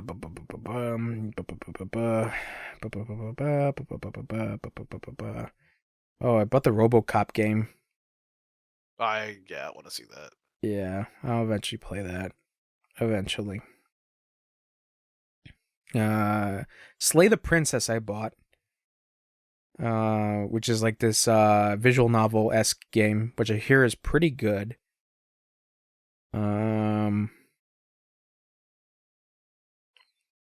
Still looking. Oh man. I'm sad that like nobody talks about the System Shock remake. That's a really good fucking game. I think. Oh yeah, I think I talked about Trepang 2. Because I played the demo for that, I bought it, but I haven't booted it up. Ultra Street Fighter 4, because I've been like, for some reason, wanting to go back to the old Street Fighter games. What else? And I think that might be... Yeah, that might be it. Yeah, I didn't buy that much on Steam. Let me just make sure I haven't played anything on the PlayStation before I leave off that. Guilty Gear. Oh yeah, Elphelt. One of the new Guilty Gear characters came out. I just played her for a little bit. That character is really cool. As for Xbox stuff, I played a little bit of Killer Instinct just to like get kind of like some of the mechanics down because I forget how to play that game. Because a new update happened for that within like the 2 weeks we've been gone, where they were basically like, yeah, Killer Instinct on Xbox is getting an update, which is the anniversary update. And yeah, basically the way to play it mostly is to play on the Xbox/Windows app. So that's what I got because it was on sale. And I also got Gears of War on PC. And man, Gears of War 1 is a good-ass fucking game. And then I bought Gears of War 4 on PC because just to play it on PC. But the thing that fucking blew my mind, do you know how much fucking memory that shit is? Gears of War 4? It is fucking almost 120 gigabytes. Is a big boy. Compared to like the Gears of War 1 like Ultimate, I think Gears of War Ultimate is like 50, but fucking Gears of War 4 for some reason is like 100 and something. So yeah, almost like 120. I'm like, why is this game? Because like I was trying to like download something else to my hard drive, and I'm like, whoa, why do I have barely to little to no space, and it's like, oh, because fucking Gears of War decided to take up all of it. Gears of War 4 specifically. But yeah, I have a like hankering to go back to the Gears of War games because those are good games. And yeah, that's it for challenge, I guess. Yeah, that's it.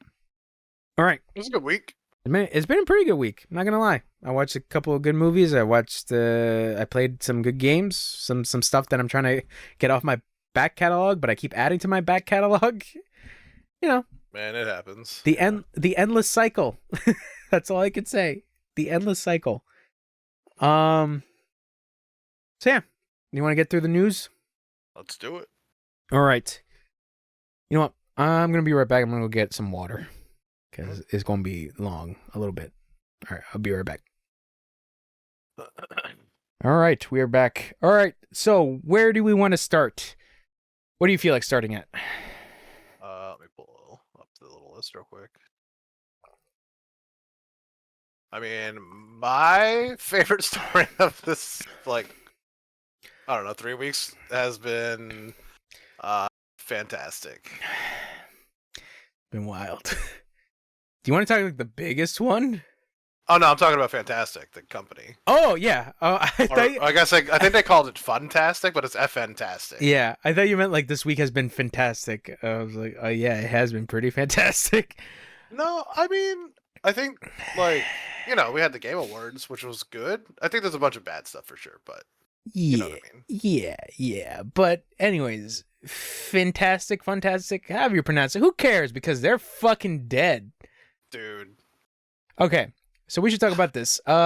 So the controversial game the day before, its studio, Fantastic, announced its closure literally a day after the game's launch, or 4 days after it launched, something like that. But regardless, a lot of people have been calling this a scam, to the point where Steam had to step in and basically be like, yeah, this shit is not on the store anymore. And we'll be giving refunds. Which is fucking wild at the fact this game was like $40. Yeah. And I saw some gameplay for it and I'm like, holy shit. I am so glad I did not go into this at all. I didn't know anything about this game until like you reminded me that like, oh yeah, this was like covered on like IGN and like they had like gameplay of it that I remember seeing it and I'm like, this looks too polished a little bit. Maybe 7 months ago, I had brought it up to mutual friend Wesley and said, hey man, I think like this is gonna be a good game. And I think he had mentioned like, are you sure it's gonna be a good game? And then I was like, wait, why? And then I looked into it and it was like every YouTube video that's been made before this game came out was like, is this even a real game? And I was like, oh, like, so I started digging more and more into this. Mm-hmm. And it was just like, the studio showed it one time, I think at the Game Awards at some point. And then maybe it was E3. Something, it showed somewhere at some point. The one thing is that like they paid for ads on IGN. Uh-huh. So it was all plastered all over IGN. Okay. So I don't know, maybe if, like the videos might have like been shown off on like social media at a point and just like, hey, it's here. Tom. Yeah, I don't remember where I saw it again, but I'd seen it again, and I was like, oh, MMO, love MMOs, and then the next part was like the video they showed was one person in one building, another person in another building, and they were talking back and forth between voice chat. And I was like, this is so cool. Like, you're in a zombie apocalypse. You're communicating freely in the world where other people can hear you. And you're, like, doing this, like, survival type shit. Yeah. And then, like, they showed, like, you'd have to fight people and you could pick up all the stuff. Also, all the really cool stuff. And I was like, this looks really cool. It'll look really cool when it's done or whatever. And then... fast forward till now. Yeah, then I saw people playing it on I actually watched a couple people play it on stream on Mhm. Twitch, and just like they couldn't load in anything. Which, like, to be fair, like day one Blizzard games also are the same way. So I was like, that's weird. And then I saw the gunplay, and I was like, oh, this looks terrible. It was like a Mhm. dot on the screen where you shoot, and the guns look like horrible rendered guns. The character models are bad. It's not. It wasn't even the game it was supposed to be. It's an extraction shooter now. Mhm. Um, so I mean, it just failed completely to be the game it was supposed to be. I can't believe it took them. They allowed it to be alive for 4 days and then took it off. Yeah. It's fucking. It's weird. It's really weird. I mean, Okay, so I guess just to give this a little bit more context is that like the studio announced, they basically posted up on Twitter basically saying that like they failed financially and they lacked the funds to continue, and they were like, oh yeah, like we will be giving refunds and stuff like that. But the story kind of like delves a little bit deeper from what I've been hearing. Apparently a lot of like the assets they used in the game have been asset flips from other stuff, and they've been using people to work who have not been paid, so there's that. um just more stuff coming out of the woodwork of like where this went wrong and why this feels like a scam. uh but I don't fucking, I don't know. I over the years too, though, that they've been working on this game, the people that were working on it have come out and said that, like what you just said, like they that weren't being paid. yeah. They were working overtime, not getting paid. Someone specifically, one person I remember watching like a little like documentary on, kind of. The dude Mm. was like, "Hey, like just so you guys know, like this game's gonna come out and it's not done." He's like, "We need another 2 years to like," and he was like, "We need staff. Like we don't have enough people." So when we took our first break, I was on Twitter just scrolling around, and Mhm. I saw literally somebody just made a parody of the day before, and he's like, I'm pretty close to finishing what they were doing. And he's like, it took them 5 years. Because like he showed like what he was working on, and he's like, this is like going to be a parody thing, but he's like, yeah, I have like the character models done, and like the physics and stuff like that, like the objects. He's like, without asset flipping, and it's, everybody was just like, oh man, that does not look good on the end of like fantastic games, because it's just like they said like what they've been working on this game for like 5 years essentially, Mhm. while somebody was just like, I worked on it for like a month or so of like doing this parody thing.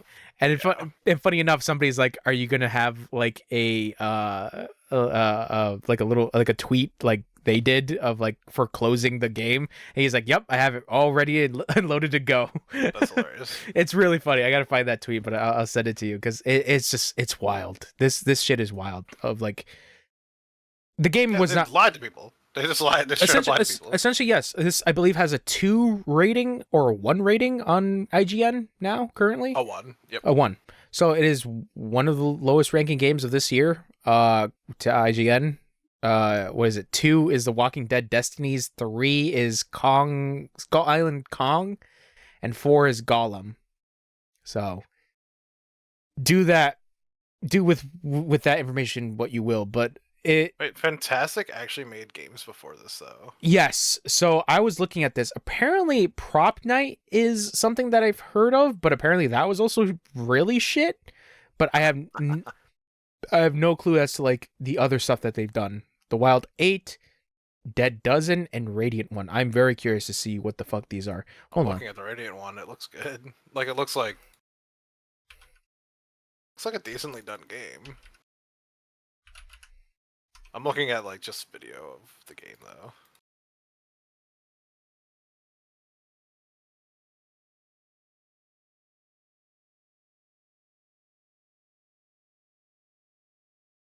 Hmm.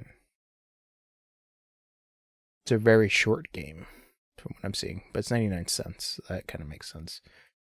What else have they been doing? Oh, that's the only one available on Steam. I don't. Never mind. Prop Night too. Oh, I've seen this fucking game all the time on the fucking Steam page. Prop Night.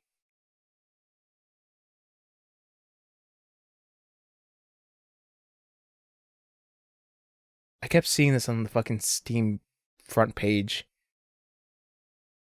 Which apparently this is like a ripoff of something else that people have been doing.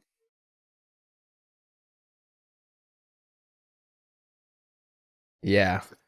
I can't believe the day before was on this bitch, dude. I have it on my wish list, by the way. I just took it off. So that was the other thing I was seeing online of just people like, this was like one of the most like highly like wish listed things on Steam. And then it just like ended up being super shit. But you know Chonch like to be a skeptic sometimes. Chonch like to shit on things. So I was just like, no. Day before, you will not get my money because I do not give a shit about MMO games. Stoked, man. I was like, this. It looked like it was gonna be a bad release, like not like this bad, but I was like, oh yeah, like for sure the year that they've worked on it since they showed off that shitty like promo, it's gonna be 5 years in the making, according to them. No, but the year since I had seen the prior stuff, you know what I'm saying? So yeah, for me, seeing what they worked on, the stuff that they worked on, yeah. Whatever the fuck that trailer was. If so, when I see this guy that does the parody, if it looks as like he doesn't if it looks that good. He doesn't have levels, but he's doing like the same UI and stuff like that. Like right now, all he has is like the character models, some assets, and basically that's it. But a few buildings and it shouldn't be that hard. Yeah, at this point. But we'll see. But if you can make just like a single level and like all the like little character stuff, yeah, you know, just click and drag, whatever, put some people in. It'll be very interesting to see if it's able to be done in however long he did it, 15 days, call it. It's like, if he can do it in 15 days, fuck you guys for whatever you did. It's so bad. It's so bad. But yeah, this whole fucking predicament has just been a mess. It's been a mess. Yeah. I don't even know how to segue from this because like this shit is just bad. You know what else we're running away from? Oh man, there are so many other things we want to run away from this week. What do we want to run away from? Which I don't know. I don't know how to say it. Do it. Say it, bro. Twitch is to be shut down in Korea. In Korea. Okay. So I read this secondary thing that because I had to figure out what the fuck is like happening in Korea's like whole network infrastructure. So this second thing that I sent in our Discord is basically kind of a recap of what happened during like the pandemic era of like, I guess this essentially is net neutrality. So to explain this and to explain the whole thing of like why Twitch is leaving South Korea is because South Korea has gotten too expensive for Twitch to keep up. And for people that don't really know as to like what the explanation is or what the context is, you kind of have to go back to when basically all the countries were kind of coming to a agreement that the internet should be kind of a stable playing field for everyone, essentially, which South Korea did agree to that they were going to do, but they kind of did this whole weird influx of like, we are going to make it fair, but at the same time, there's going to be a caveat. So let me explain this whole thing in the most basic terms as I can say. So South Korea has basically a sender pay law when it comes to internet websites. Mm-hmm. And what that means is that Twitch has to go through an ISP, internet service provider, and basically say, hey, I want to be on I want to be in like South Korea servers, in which they'll be like, okay, we need to work out with South Korea. And basically, they have to give you the go-ahead of saying, yes, you are good to go to be streamed on South Korean servers. The only thing is, you guys are going to have to pay out of pocket, because if you want your stuff on South Korea servers, that's money from you. Which is a weird thing, because some other countries have kind of stemmed away from sender pay kind of rules. So this kind of leads into a whole thing of where essentially there are some internet service providers that kind of have a monopoly of certain websites that people can view in Asian countries, and obviously South Korea being the big one of them. So basically, Twitch was losing money trying to keep up with payments with South Korea, which led them kind of to this point of being like, we can't keep up with it because it's the payment is astronomical. So yeah, it's crazy to think that one of the biggest like countries that is like super huge in esports has this weird like rule when it comes to like internet stuff.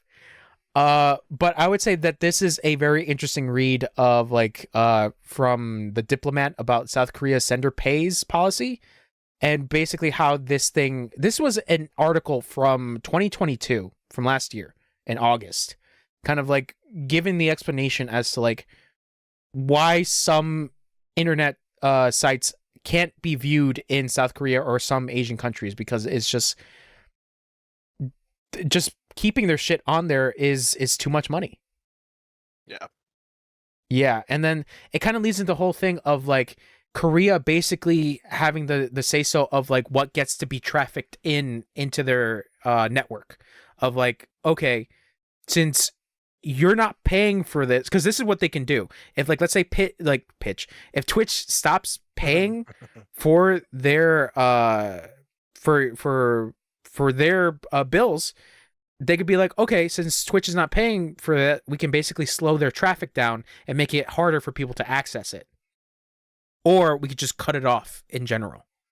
So it's this weird, crazy thing of just like them having the say so of like what people can and cannot see. I wouldn't say it's like necessarily censorship, but it's kind of is censorship in a way.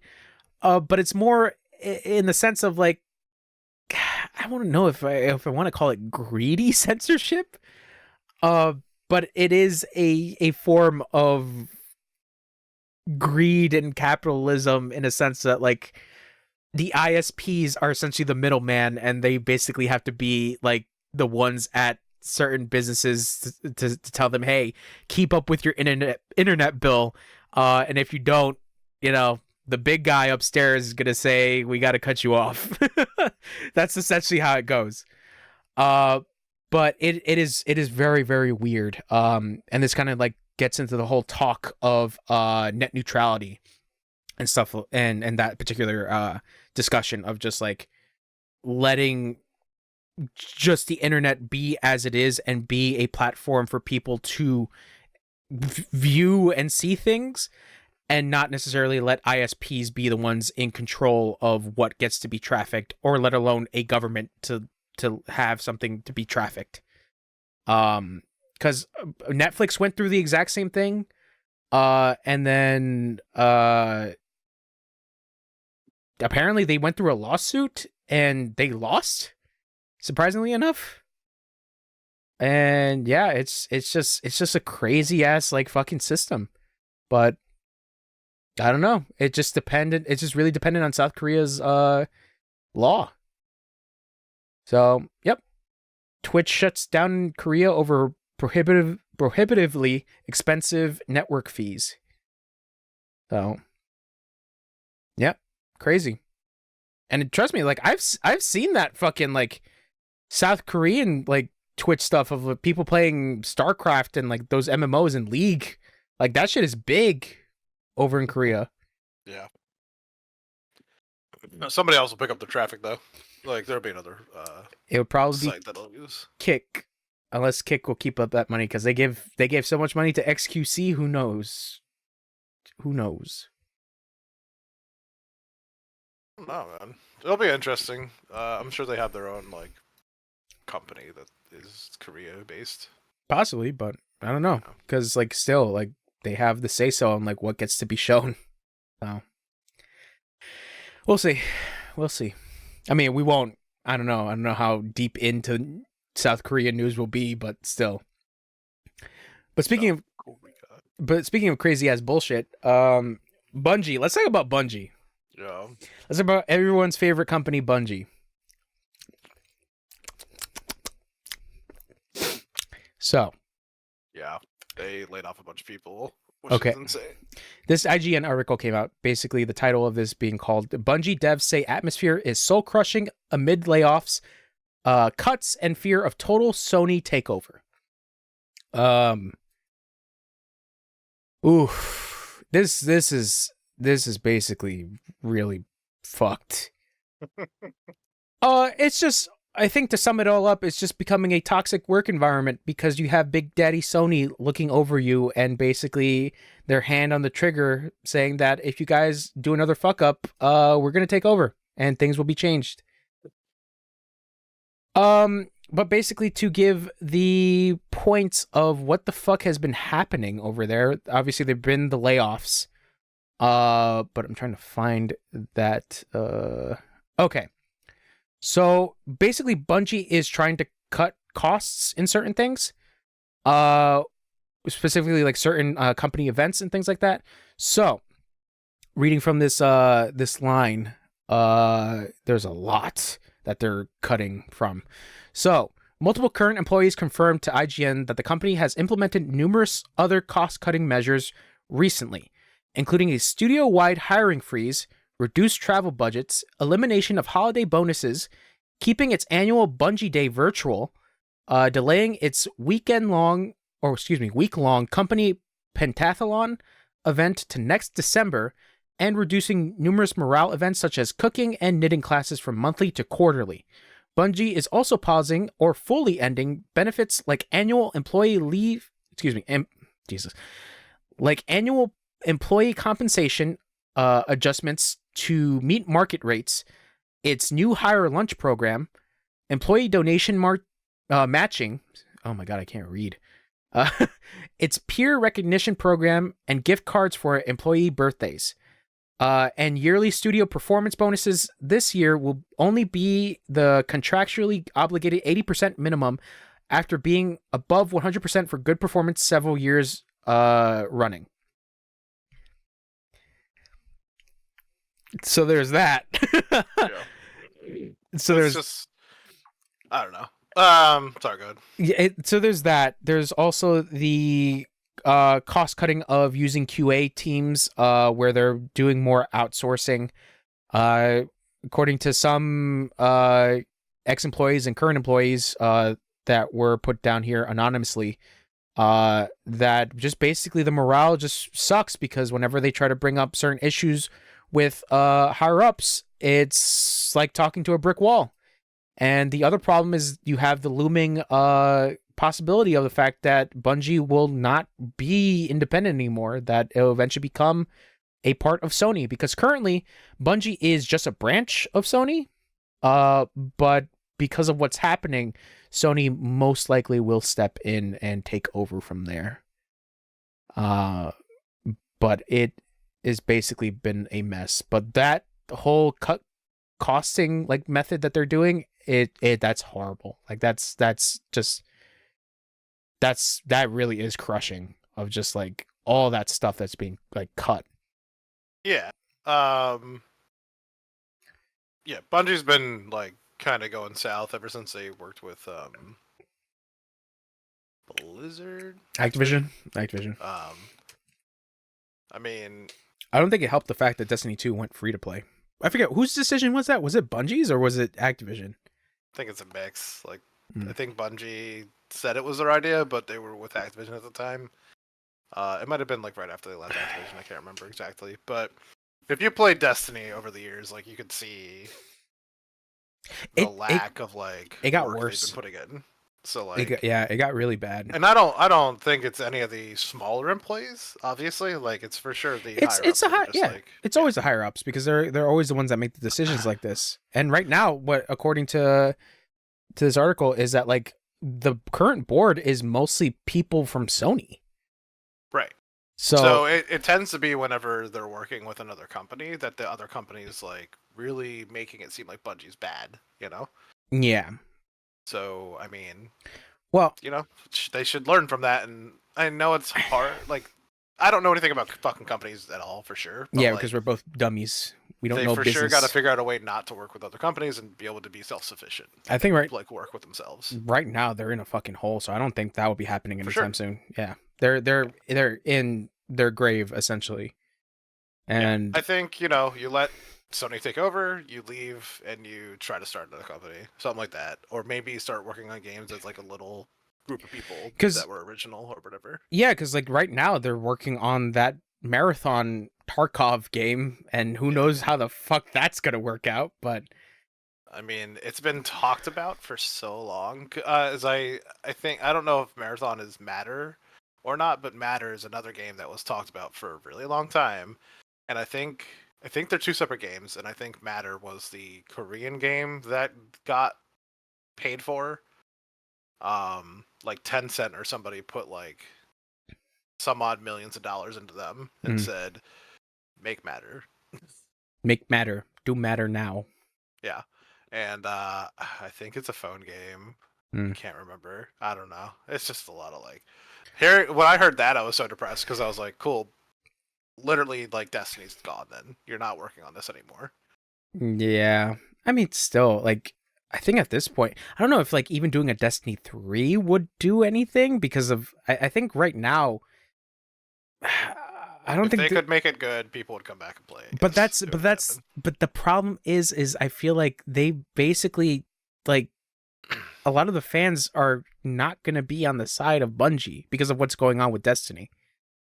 Like I feel like you would be very surprised how many people would come back for Destiny 3. I guess, but it's like you have to be a hardcore fan of Destiny to be like, yeah, I will not stop playing this game. Like I will continue to suck it in. I Right. guess. So what I'm saying is like if they made 3 good, like if it was a good game, people would come back, people would play it. You would hear it from the YouTubers. They'd be like, "This is good, come play it." Then people This would is come play it. this is the next Call of Duty. That's what they'll Because say. the people that are playing it now, like the YouTubers are finally fed up, which is amazing. Because usually they're sucking their goddamn fucking cock and like, "Oh, this game's so good." Yeah.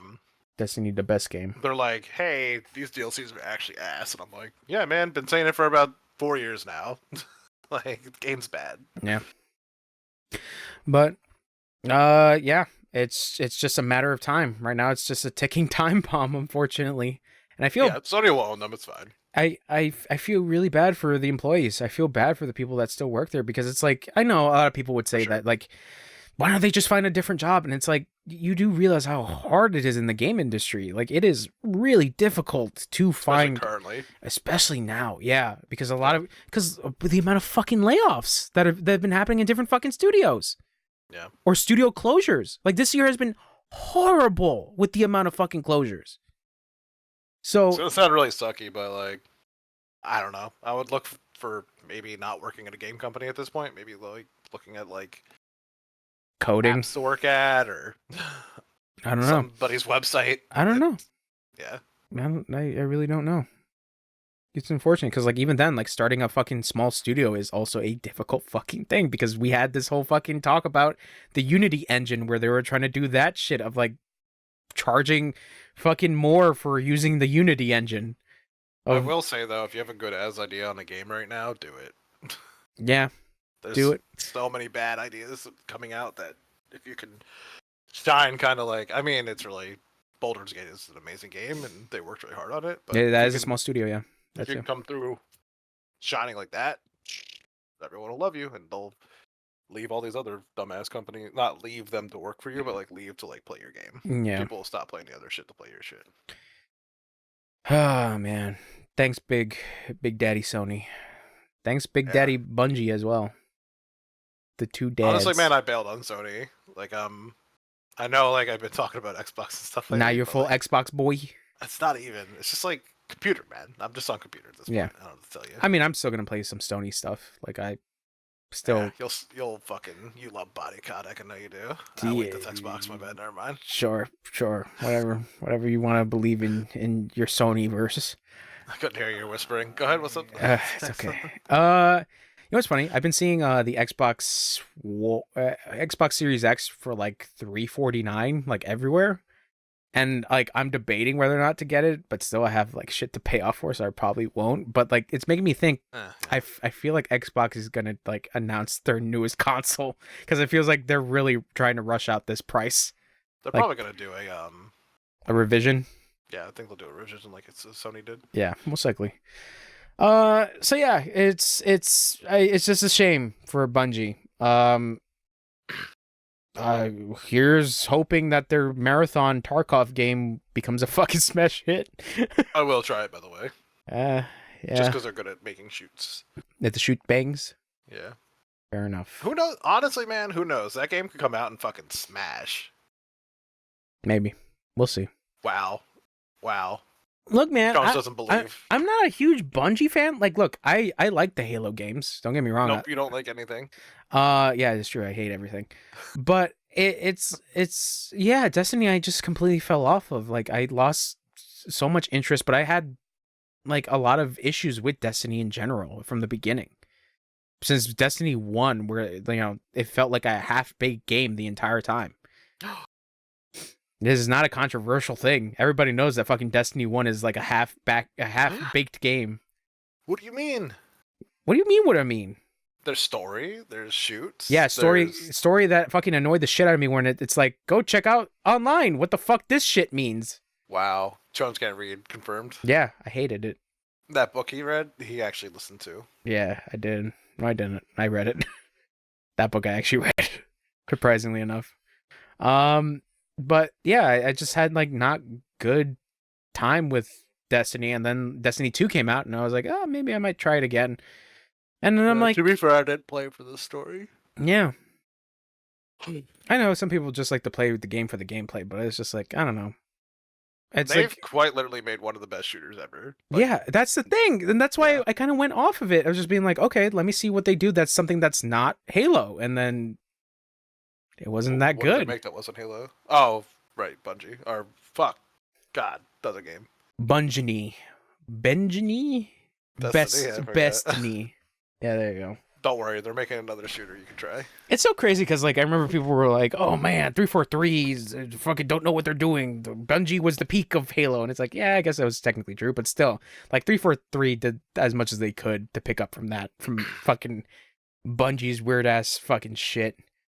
But still, the story of like Halo just went in a goofy ass direction, regardless. It's just, I don't know, man. Like Destiny, I did not like, and I know nothing of the Marathon games, but I know those games. Some people do like them because they're cult classics. But those are also like weird games, from what I understand, according to the Mandalore, YouTube channel. He's reviewed those games and he's like, yeah, these are fucking weird ass games. Yeah. Yeah, and I guess kind of like stemming from that, Bungie removes Destiny 2 Starter Pack DLC after a day, following complaints it was overpriced, and acknowledging that it was not bringing joy to people. So this DLC was $15. No, go ahead. You can talk about this. So because you know more about this. I watched a lot of videos on what was going on when this came through. The community, i.e., the fucking like YouTubers again. YouTubers, influencers. Yeah, the guys that like basically have the only voice for the game,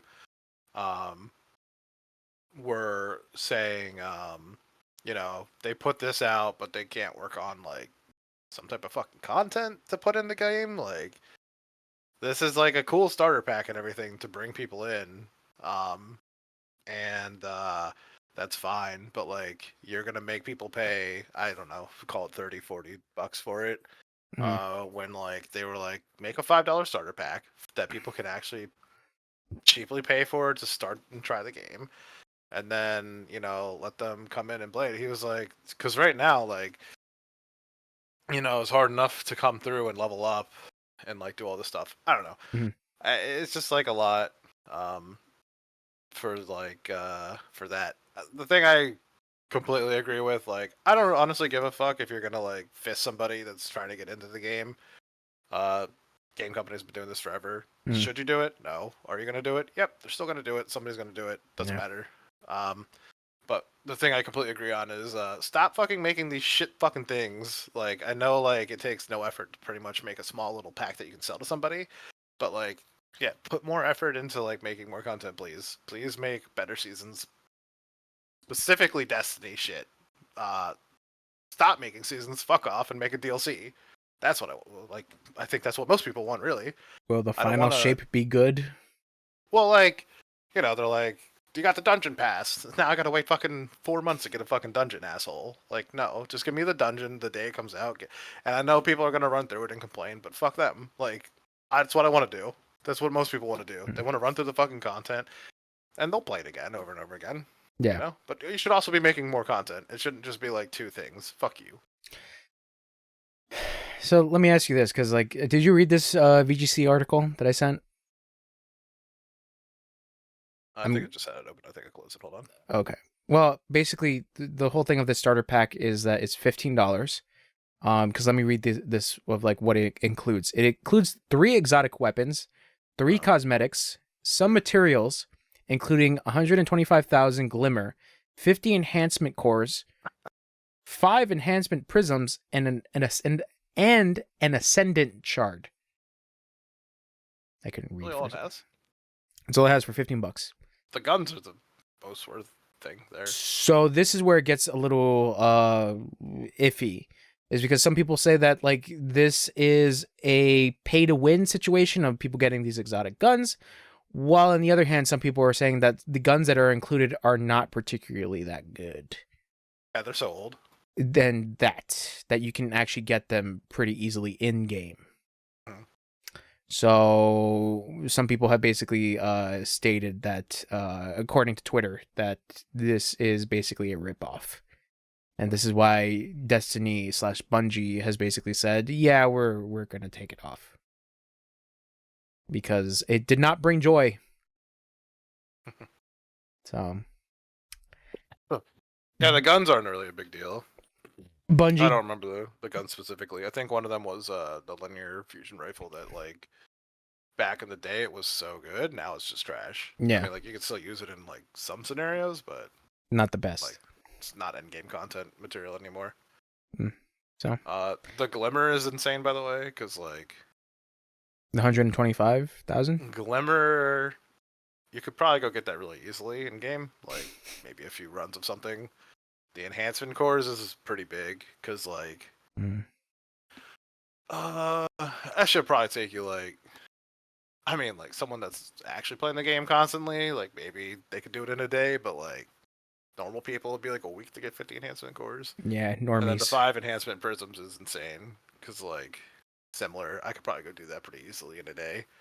And the ascendant shard you could easily do by just doing something. It's only one, so that's hard to get. Because I don't know anything about these materials. I'm assuming they have something to do with like leveling, correct? Yeah. Yep. Okay. So like enhancement cores go into making enhancement prisms, and then enhancement prisms go into making an ascendant shard. Can you make an ascendant shard?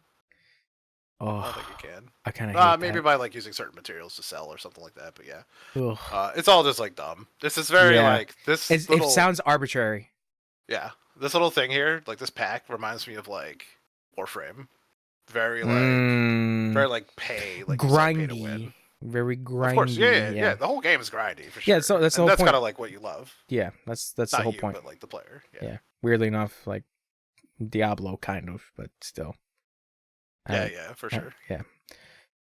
But still, like I can't think of like. Well, I mean, I think Diablo Immortal has that problem of just like, oh, get this one particular item in order to upgrade it to a different item to upgrade that to a different item, and like it's just like an Ouroboros of constant things to upgrade to get to different thing. It's so goofy. It's an Ouroboros. You basically just bite your penis eventually. Yeah, eventually. But anyway. I mean, we'll just like I said, that kind of coincides with the whole thing with Bungie of trying. I guess they're trying just any tactic to be successful. Yeah. So, yeah. Fun. They'll be fun. Yeah. Oh, did I mention of like that Bungie thing? Essentially, like the only time Sony will actually step in is if they don't make any money. I think that's just like the gist of that, of like why it's become so toxic, is because like they're just worried for the money sake of things, and if they don't Like I'm make, not mad at that. Like it's a company, whatever. yeah, but still, it's like your company is doomed if you don't make that money. It's just essentially have like a limit. They have a time Yeah, limit I on that. mean they probably talked about it when they got acquired. Yeah, I guess that must be part of their deal of just like, yeah, I guess if we don't make enough, The workers but want to be mad. They got to be mad at the people that. that's such a terrible deal though. If like, oh, we don't make a certain amount of money, now you guys own our company now. That's such a terrible fucking deal to make. Yeah, who knows though? Like if that's exactly what it is, right? I mean, Maybe it's just that is what it is. So is that word for word what they said, that they're just gonna the takeover essentially, right? Is Yes. that they own the company? Yes, they will own the company if it does not meet certain requirements with Sony. I mean, somebody signed some paperwork. Somebody fucked up is what that is.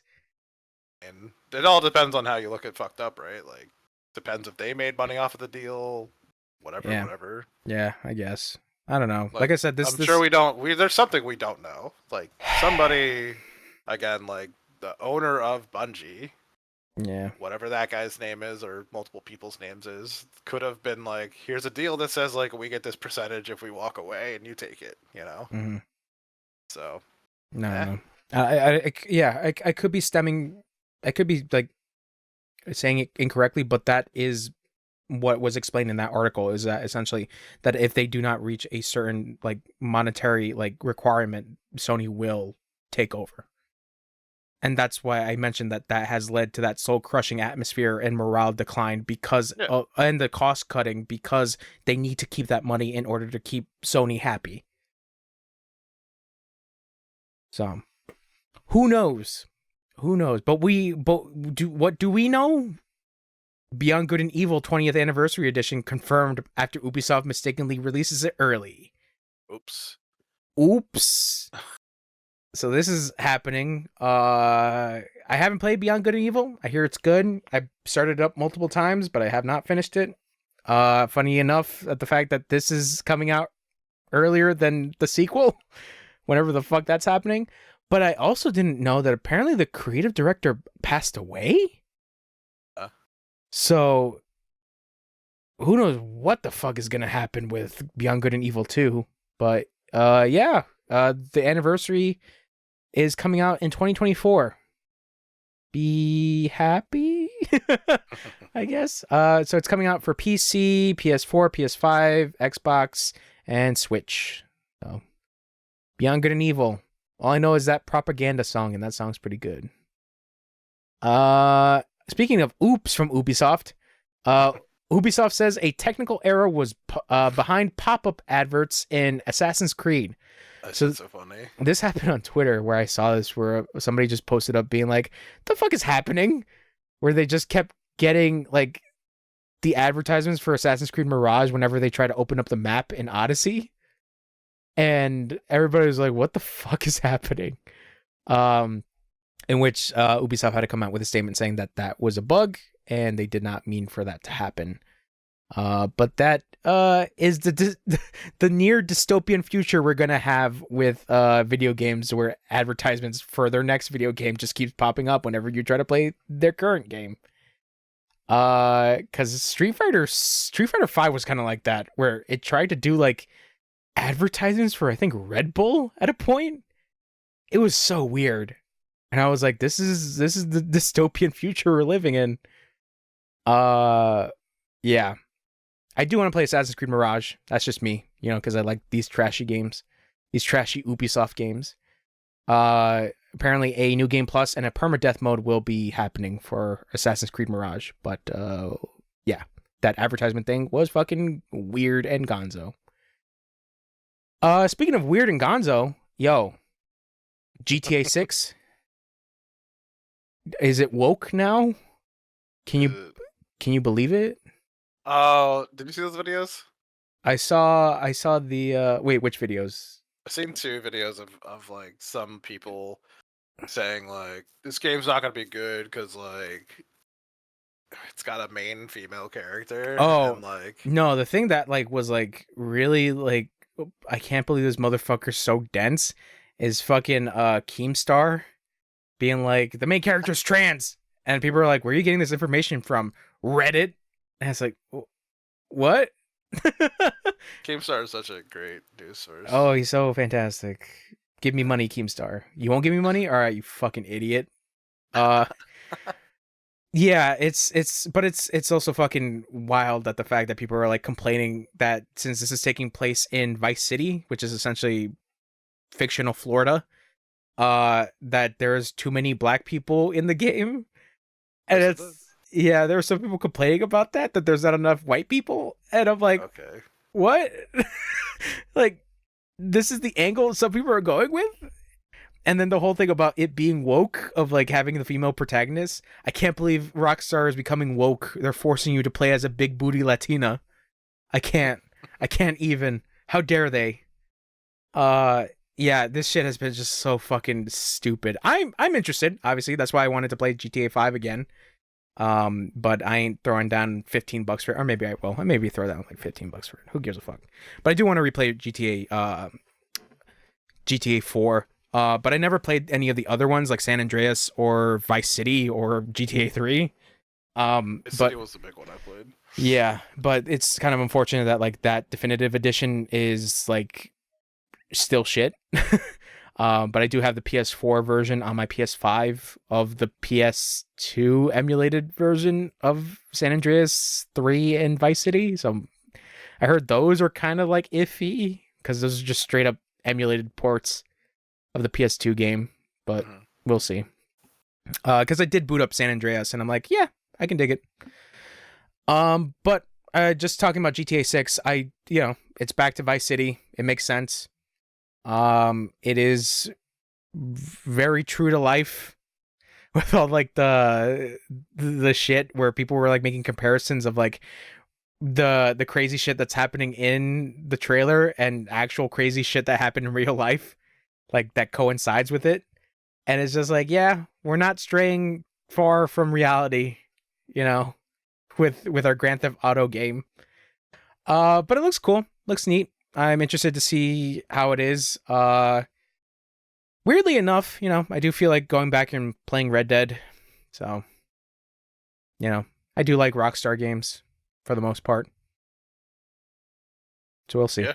I Yeah, think Rockstar does a good ass job of making video games. they make a good video game sometimes.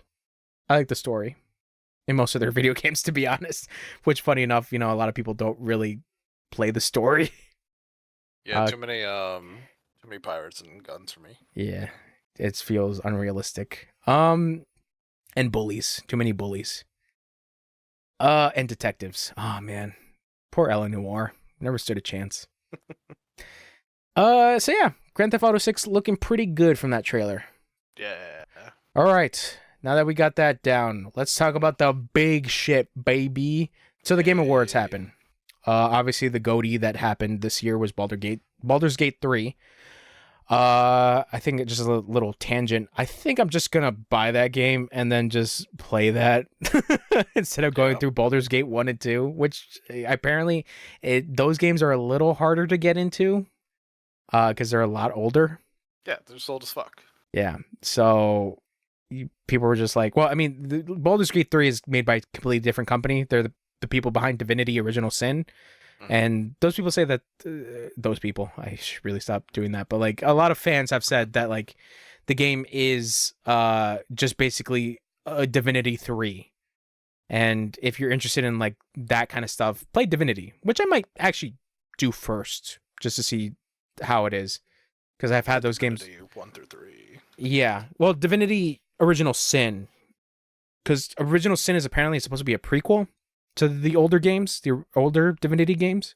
Oh, I had like the original Yeah. trilogy Divinity 1, 2, and 3. Yeah. So I believe they're called the Source Saga, like Divinity Original Sin 1 and Divinity Original Sin 2. Mm-hmm. So those are completely different scope of the game. But Yeah, I hear I think the original Divinity games were more Diablo-y. I think I have the original Divinity games, but I have discs in my book. Oh, okay. Yeah. So I would probably check those out. I'm probably gonna check it. I might as well just fucking download it because I have it on my computer, just to see, and then eventually get into Baldur's Gate. But man, I know the game is very worth it, but I don't know if I want to throw down $60 right. Well, I shouldn't even say that because I fucking bought the fucking Avatar game, so it's like I can't make complaints about how much a game costs, especially a game that a lot of people have said is very well worth the money. But we'll see. We'll see when Shonch buys it. But anyways, apparently the first game's name was Divine Divinity. Divine Divinity. Yes, yeah, that's the first one. Yes. This is not the game I'm thinking of. What are you thinking of? Are you thinking of Pillars of Eternity? No, keep talking. I'm gonna grab my book. Okay. So I guess it's just some of the awards that were given. Alan Wake. Good for Alan Wake. Hi-Fi Rush. I'm trying to think. Yes, did Resident Evil win anything? I think it did. I could be wrong. Spider-Man won nothing. Spider-Man 2 won nothing. To the point where did you? I don't know. Did you see this Discord on Twitter of the Game Awards shit? Just Discord on Twitter. Of people complaining of I can't believe Spider-Man 2 didn't win. Look at Baldur's Gate being a bad game. And I'm just like, oh my God. We're really having this discourse now of people being like, how could Baldur's Gate 3 win over this masterpiece? And it's fucking Miles and Peter fighting Sandman, and then Baldur's Gate 3 just having its RPG shit happening. And I'm just thinking in the back of my head of just these people have probably never touched an RPG at all. it's so dumb. It's really dumb, and it's look, the game Spider-Man doesn't deserve it, by the way. So the Game Awards are the Game Awards. Obviously it is a moment to celebrate developers. Kind of, because of the whole thing that's also been another discourse online of basically the timed speeches that people give, and the other shit of the announcements of celebrities coming up and them having basically a huge amount of stage time, and obviously Jeff Keighley and his admiration and love for Hideo Kojima, so he'll never time that man. But it was shown that basically there was a prompter telling people on stage that you got to wrap it up, essentially. And it's that kind of sucks, because it's this is an event for developers to be appreciated and to show off that their hard work was something to be shared with the world. And it's just unfortunate. It just really sucks. And I do agree with some people's aspect of maybe stop pandering to celebrities at this point, Jeff, because this is something for developers, not necessarily for you to get big celebrities to make announcement of things. Because I guess Matthew McConaughey being yeah, I'm making an Interstellar game, but not Interstellar, because that's copyright. And then modded controller 360 coming out on stage and being yeah, here's Game Award. And I had a lot of fun with Matthew McConaughey being there, and yeah, and Timothée Chalamet, and all that stuff. Did you enjoy Simu Liu, Shang-Chi, coming up on stage and being I broke my foot? Oh yeah, that was cool. Yeah, that was very cool. I appreciated that. But it's just because the whole thing from last year of fucking Al Pacino showing up and he's I don't know what the fuck this shit is, but my kids love it. And it's all right, thanks, Al. Time to take you back to the nursing home. It's if fucking next year, if fucking Martin Scorsese shows up, I'm just gonna turn off the Game Awards. And he's it's me, Marty Scorsese. I'm here. Make sure you don't watch movies on a cell phone, please. Don't watch it on a cell phone, but please play my mobile game, Killers of a Flower Moon. The mobile game adapted from the movie. Oh my God, if that fucking happens, I'm gonna lose my shit. In this visual novel RPG based on the hit movie that I made, Marty Scorsese. Jesus Christ. Yeah. Anyways. Yeah, it's just that whole Game Awards has been fucking crazy. Like I said, fucking Kojima had like multiple minutes to explain his teaser for OD, and it's just like basically nothing. He just announced a thing that he's working on that's probably not gonna show anything until like maybe 2 years from now, my guess. Yeah, I don't know. But anyways, let's get to the announcements. Let's stop talking about winners. But actually, no, let's talk about one winner. Let's talk about one. Let's talk about Alan Wake 2. I'm so happy Alan Wake 2, even though like there's a part of me that doesn't care about this, it's just like I'm very glad for Alan Wake 2 and Remedy specifically, because it is a kind of a really inspiring journey somewhat of basically there was some people found an old video by Sam Lake, the director of Alan Wake 2. And this was like I think a couple years after Alan Wake 1 came out and people were asking for a sequel. And he had to basically come out with a video saying that like they have no funds to make another Alan Wake game. Like, and you can see visibly on his face that like he was just tired. Like, and he really wanted it to become a huge thing. And obviously 13 years later, who would have thought that he got to make the game that he wanted? And you just see him on stage doing a musical number to the Herald of Darkness, that whole thing, which I fucking loved. And yeah, it's kind of really it's just wonderful to see somebody like have their dreams achieved, you know, especially for somebody that makes a really good game. And I'm very excited to see what they do in Control 2. So yeah, very happy for Remedy. That's just Chunch's thing. Yeah. All right, I'm gonna stop. Let's talk about announcements. The first announcement, Brothers, A Tale of Two Sons remake. Pretty cool. By Joseph Fares, winner of the It Takes Two from previous Game Awards. I think, what was it, 2021 or 2020? I don't remember. But yeah, it's a remake of his first game.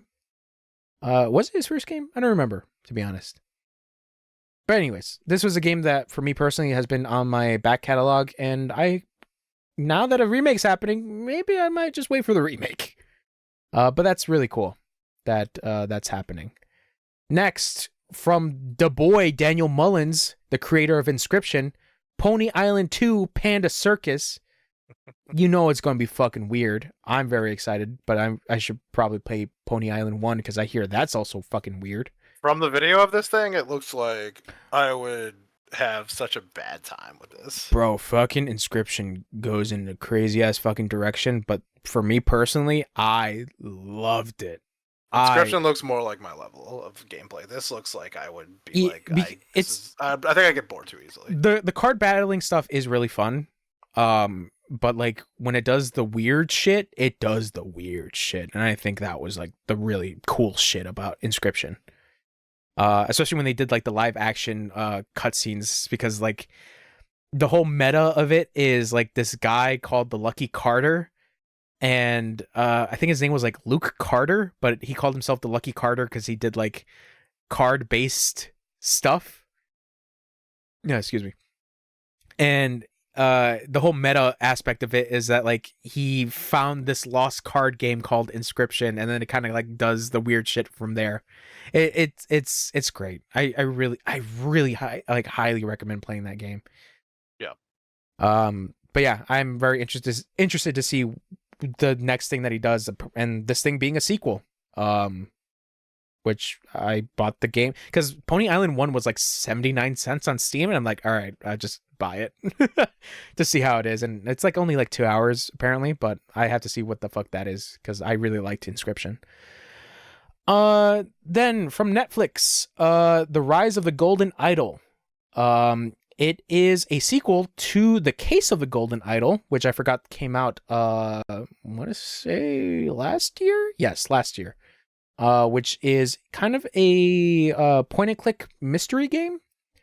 Which I heard was actually really good. So I should probably check that out. But cool to see. What is the other one? Unusual Jane. Let's see. Oh, excuse me, not unusual. Usual June. I said that incorrectly. I said unusual Jane. It is usual June. Yeah, sorry. I can't read. But the trailer looks cool. I do like the art style. It's by a company called Finji. But it looks like an action game, and you have a ghost person with you, and you have like a sword. But I do like the animation style. It's like it looks very fluid in its combat, but like in some of the cutscenes, it looks like it's running at a different frame rate, almost like Spider-Verse-esque, which is kind of neat. So yeah, I'm interested in this. When is it coming out? 2025. Okay, so yeah, it's gonna be a while. And then let's see. A accessible musical adventure called Harmonium the Musical. That looks interesting. Do you remember the trailer for it? Yeah. It looks neat. I think it looks very kid friendly. Looks like a good game for kids. Yeah. It looks pretty neat. Let's see. The next thing is a game called Windblown by the developers of Dead Cells. From the gameplay, it looks like Hades but co-op. And these little guys get fucking murdered in the trailer. Your axolotl, your lizard guy, and your bat dude get fucking murked. Yeah, looks like fun. I do like the Hades aspect. Yeah, I like the idea of being able to play friends with the Hades style. Yeah.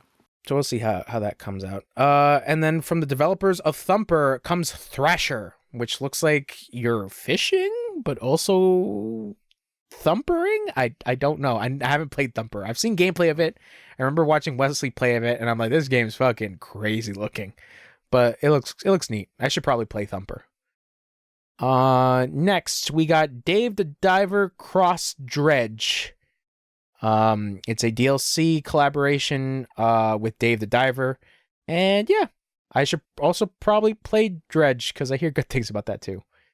And then World of Goo 2. If you like World of Goo 1, get hyped for World of Goo 2. Goo. Do the goo. Then more gameplay was shown for Metaphor Refantazio, which is not Shin Megami Tensei, not Persona. It kind of is. But that game looks really, really great. And I just saw a little bit of gameplay for it. It looks fucking cool as fuck.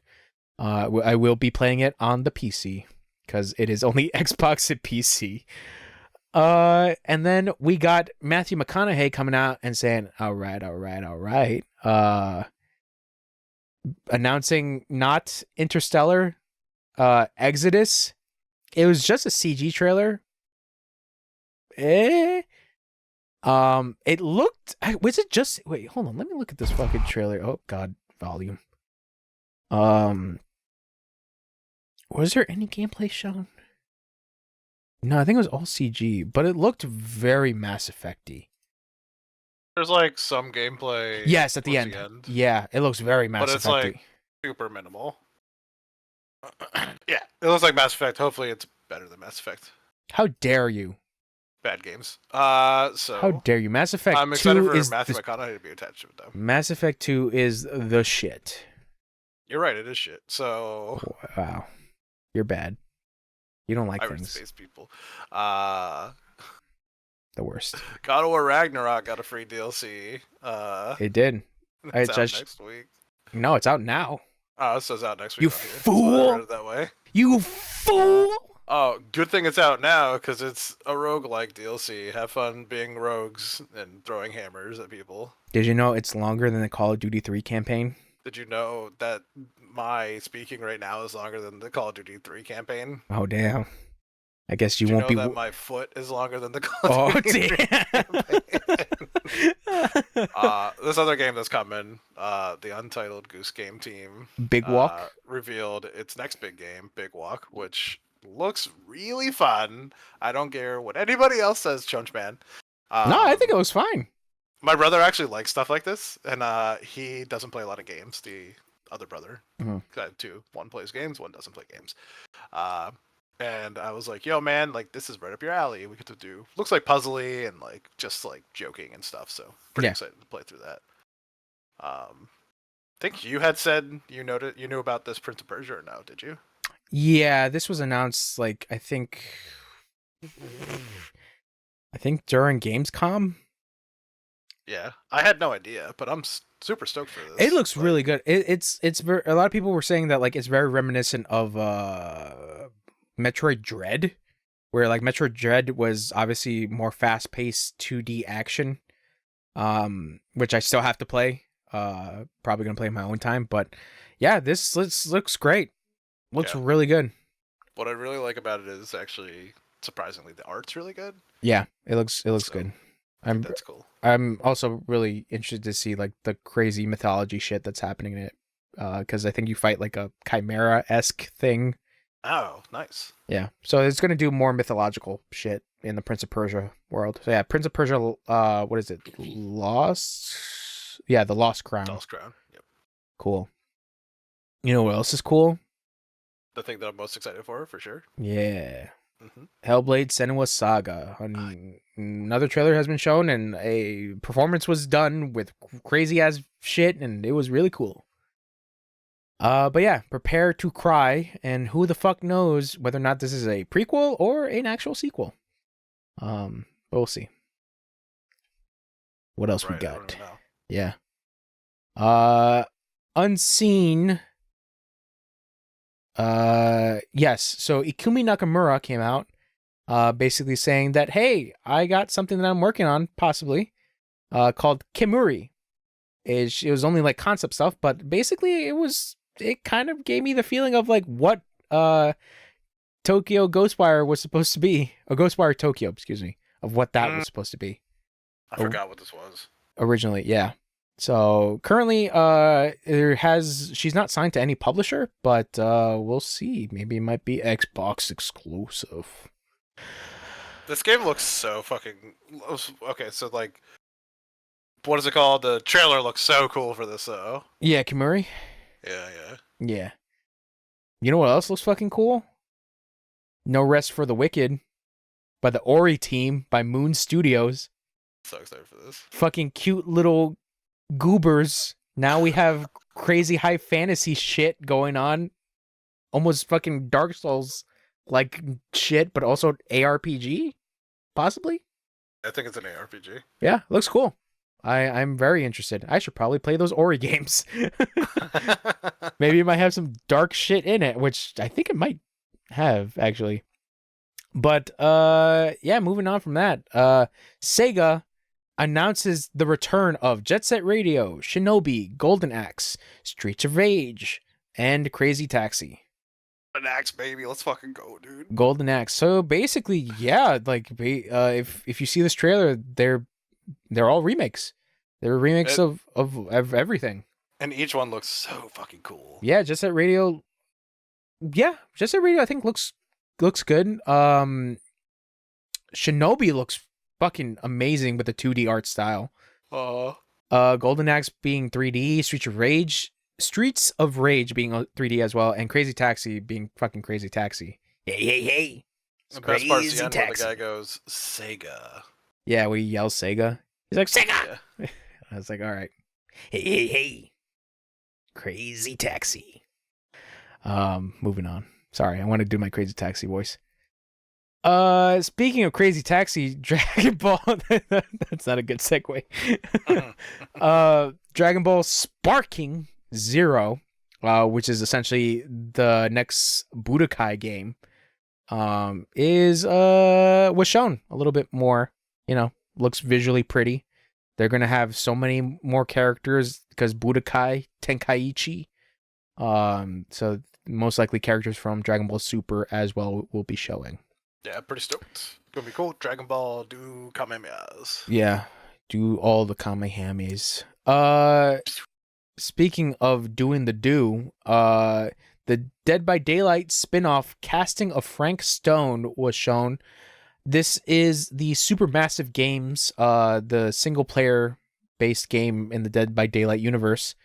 I have no idea whether or not this guy is a character in Dead by Daylight, but I mean, congratulations, Dead by Daylight players. You have a single-player game. Right. Yep. Until dawn. Then after that, we got Visions of Mana. Yup.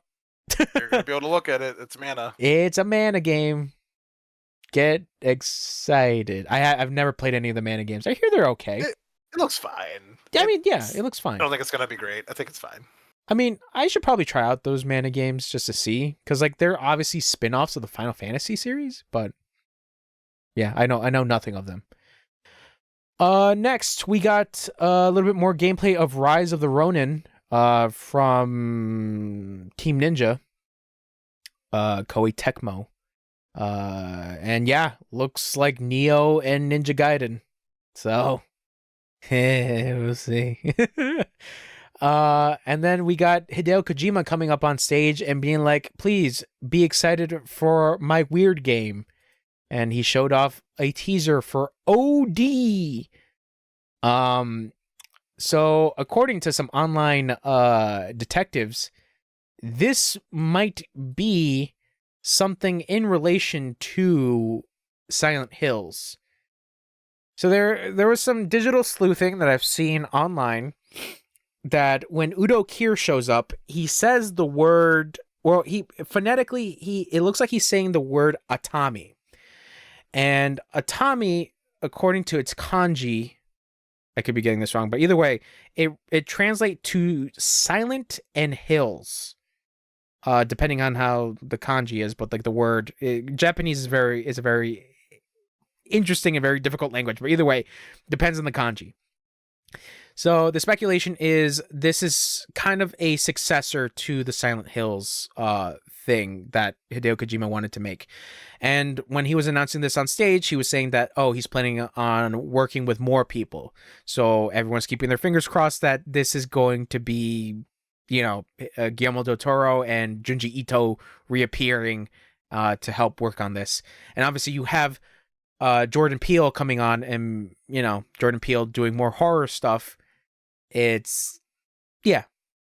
might be a good horror game. And then you have the girl from It yelling and becoming a meme.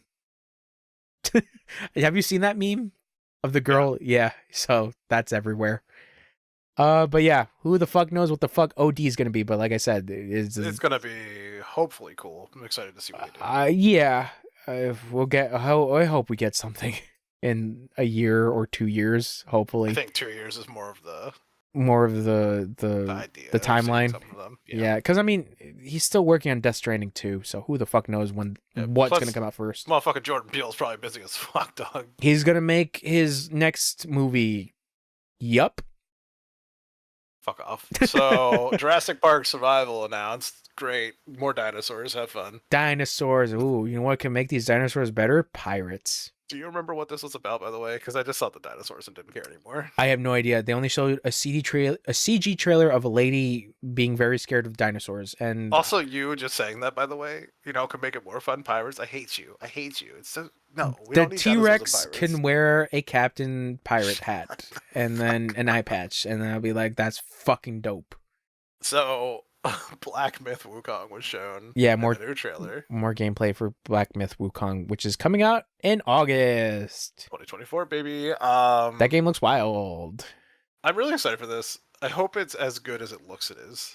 You know what I'm saying? Yeah, I do really dig the Chinese mythology. I don't know about how much you care about this Suicide Squad. It got its new trailer. And it's scheduled to release on February 2nd. Yeah. I don't know. I have to see what they updated for gameplay of because I remember they did that whole video of them talking about the gameplay and what essentially got them to delay it even further, the reasoning why it got delayed, where people were basically complaining that the UI makes it way too Destiny-ish of just like cluttered with the amount of shit on screen. Mm. And a lot of people didn't like that. And it looked a little too generic, but who knows whether or not they fixed anything. I'm assuming they probably fixed the stuff with the UI, but we'll have to see. I was interested, obviously, with the story because of them having to kill mind-controlled Justice League members. I thought that was cool, but that's for sure cool. Yeah. yeah, but I would have to like wait and see whether or not anything is shown. I mean, they have 2 more months, so yeah, we'll hopefully see more by then. Whispers in the Walls Warframes update got released today. That was released for December 13th. Mm-hmm. Warframe's great. Whatever, play it. I probably won't. I'll probably try it out and then drop it within like an hour. And then Assassin's Creed Origins Bayek, the voice actor, founded his own game studio. It's coming with a game called Tales of Kenzera, Zao, and it looks cool. I also appreciate African mythology as well. This looks like it's going to be a neat game for sure. Yep, looks really, really cool. What was it? It was 2D, right? God damn it. No, it's 3D. Well, like, do you mean side scroller? Yeah. I don't think so. Yeah, it's a side scroller. I'm watching the video right now. It is? Yeah. Dumbass bitch coming out of you like, no, yeah, okay. Dumbass bitch. Anyways. It was cool. I really like it. And then we got Hella Don't Nod. Sorry. Because I'm being reminded of Life is Strange. From Don't Nod. They're working on a game called Lost Records, Bloom and Rage. To be fair, I am kind of interested in the story of friends kind of returning back together and being like, why the fuck are we talking about the thing we should not be talking about? Kind of story. And I'm stoked for this. Yeah, I'm a little interested. I didn't really like Life is Strange's dialogue because obviously I cannot connect to the kids of Los Angeles whenever they say hella or whatever the fuck their lingo is. Hella, baby. All I know is the New Yorkian terminology because it's dead ass brick outside. Up, yeah, totally bricked up, bro. You don't even understand. But I'm interested to see. Coming late next year, baby. Yeah, obviously Don't Not still has their other game, Ghostwife. Banishers. Stupid. Ghostwife. And then we got from Nexon / the DNF shit, Berserker, the first Berserker Kazan, which I guess kind of goes into their DNF lore, assuming. But it looks cool. That art style looks, game, right? Yeah. What it looks like from it looks like a single player game, a single player action game, but it looks that art style is really fucking cool. Mm-hmm. Looks so good. And then we got a theme song which added a little bit more of Final Fantasy VII Rebirth with some gameplay and shit. This bitch is gonna get stabbed. That's all. This Aerith is gonna get stabbed. But yeah, the theme song was really neat. Seeing more gameplay. Apparently more gameplay was shown as well. I think they showed a little bit more of Cid, and some other characters that are going to be showing up in the world of Final Fantasy VII. But I'm excited. I will be playing this game. I should really fucking play that DLC with Yuffie. I should really do that. Into it, man. Yeah, probably when I finish Liza P, I'll probably get into that. Well. Yeah, after Liza P. And then you know what's better than fucking Final Fantasy? A Final Fantasy Legend and Final Fantasy? Yeah, bro.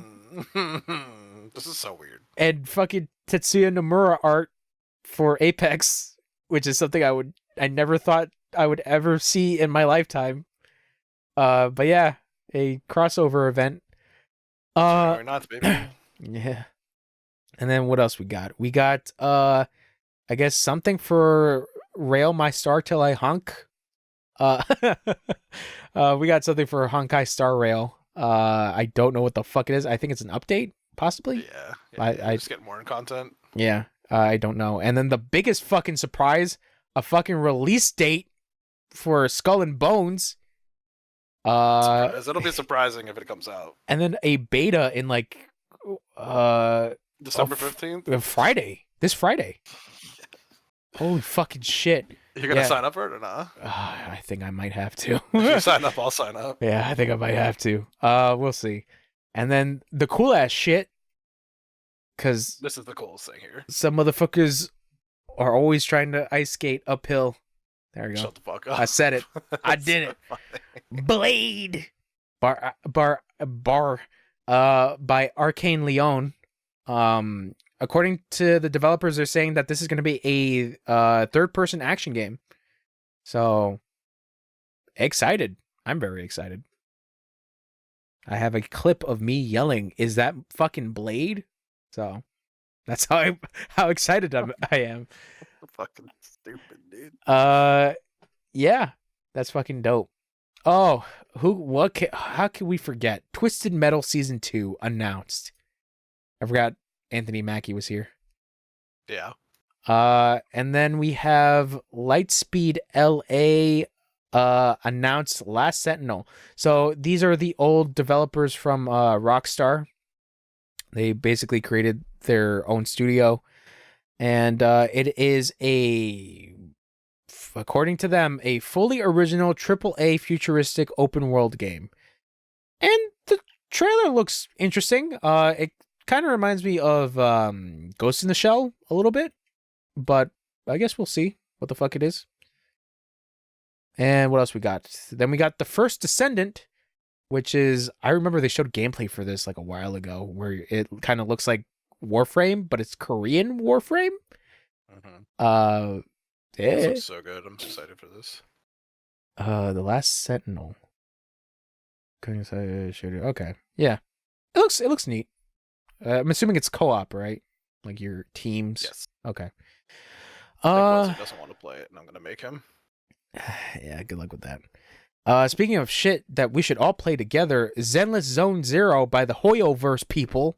No, we should probably not play that. I don't know. I hope. I gotta look at this real quick, actually. I hope it's not on this page.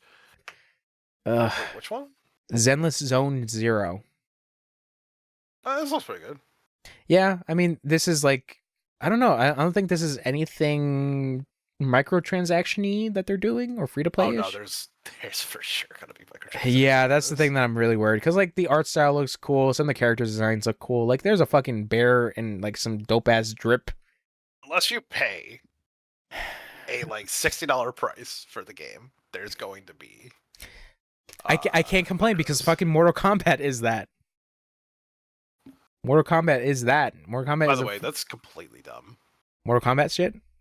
Yeah, well, we don't have to get into it, but it's dumb. Mortal Kombat's so much fun. I like it when Omni-Man goes, "You're dumb. It's me, Omni-Man. Did you know my son is invincible?" I enjoyed that. Let's see what else we got. We got by the people behind GTFO and what the fuck is the other game called? Payday? Hey. Is it Payday? Yeah, did they make GTFO? I believe so. I believe it's the same team.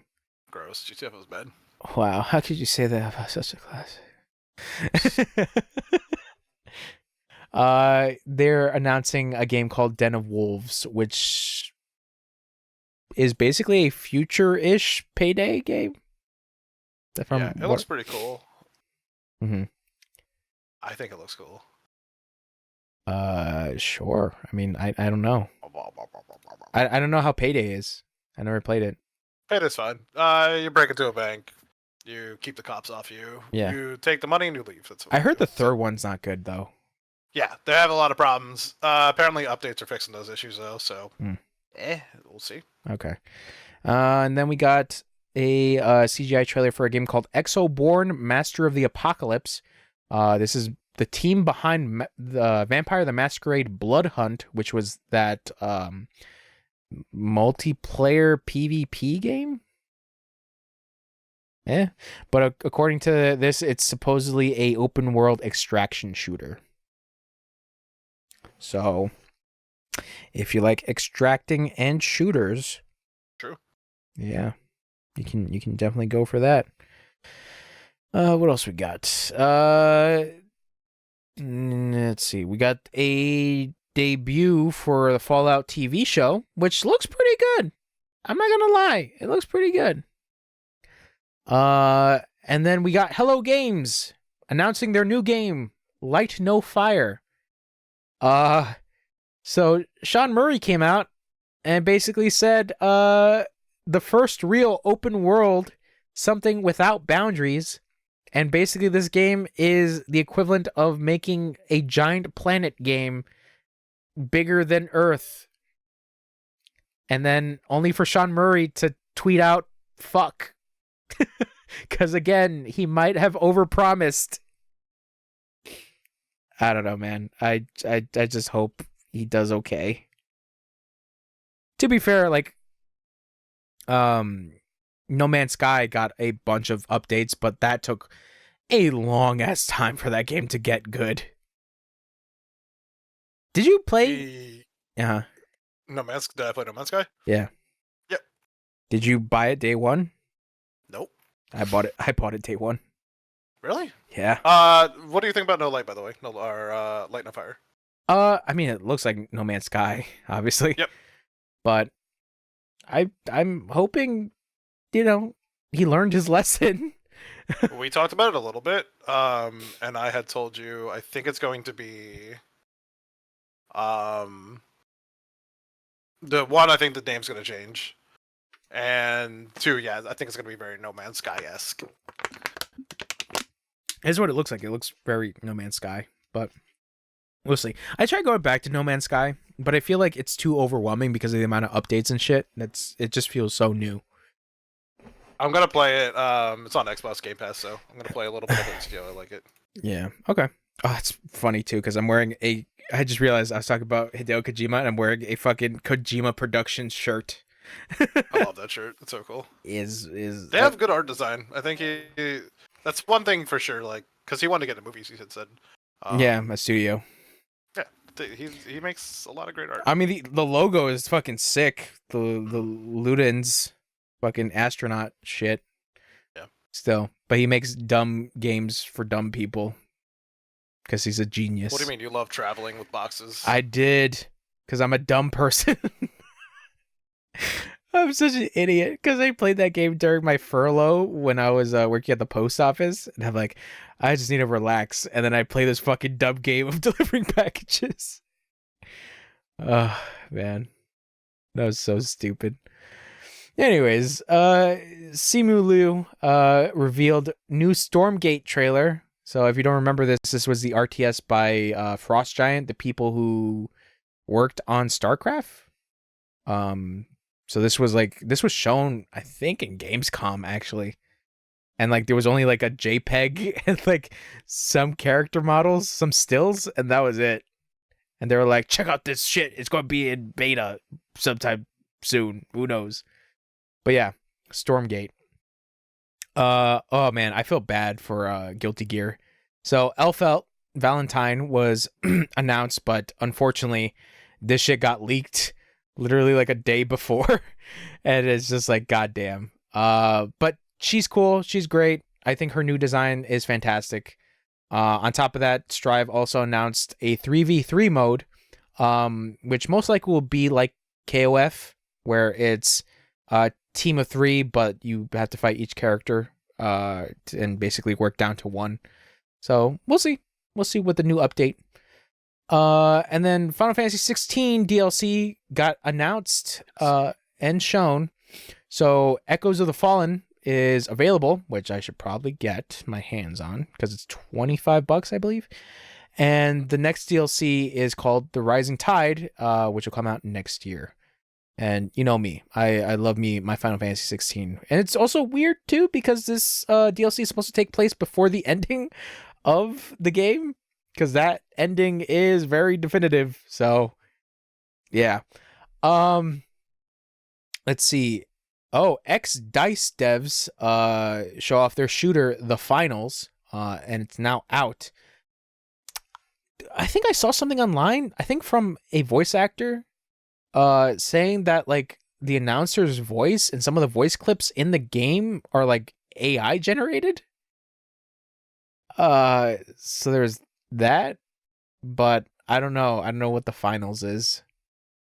Did you play anything of the finals? Nope. Okay. I watched a few videos of it. I'm not excited. All right. And And just not my style. yeah, fair enough. And then the last thing is a game that we must play together is Monster Hunter Wilds. Yay! Monster Hunter coming out in 2025. So Yeah. gonna be Yeah, long. honestly, it looks good. I'm not even gonna lie. Yeah, they're using that RE engine, baby. Or that Rex engine. Yeah, I should really get to playing Rise, but I do want to finish Monster Hunter World before I get into Rise, but we'll see. Unless I'm just like fuck it. Which I feel like I'm at a point just like fuck it. I can play both. Why the fuck not? What am I, crazy? Are we playing Monster Hunter together? When? I don't know. What are you free? Oh, but not an Xbox, because I don't have the Xbox. Because I don't have the Xbox version. Oh, and then Baldur's Gate 3 got announced on Xbox. Yeah. Yeah. I forgot about that too. Actually, wasn't it like the day after or something, or was it the day of? I think they announced it like after they finished the Game Awards, where Yeah. Larian had to come out and be like, "Oh yeah, it's on Xbox now." So, yep, that was all the announcements from the Game Awards. Yay! Now we have to wait till next year for Yeah, whatever the fuck. That's okay though. Yeah. We'll get more shit from like everybody else. I'm just excited for fucking Yakuza. Excuse me. I should say Like a Dragon, because that's what it's called now. But I should really get to those other Like a Dragon shit before anything else. So yeah, that's it. That's it for podcast. We did it, y'all. We got through the biggest Thank you for articles. towards Thank the you. talk. Go by the day before. Oh wait, they're dead. Unless you time travel to the day before. Oh, that's crazy. I'll play the day after. Oh shit. Oh man, I really hope that guy's like parody thing is just called the day after. That would be funny. Actually. That would be. He has the funniest thing he could do. All right. Well, bye-bye. Bye.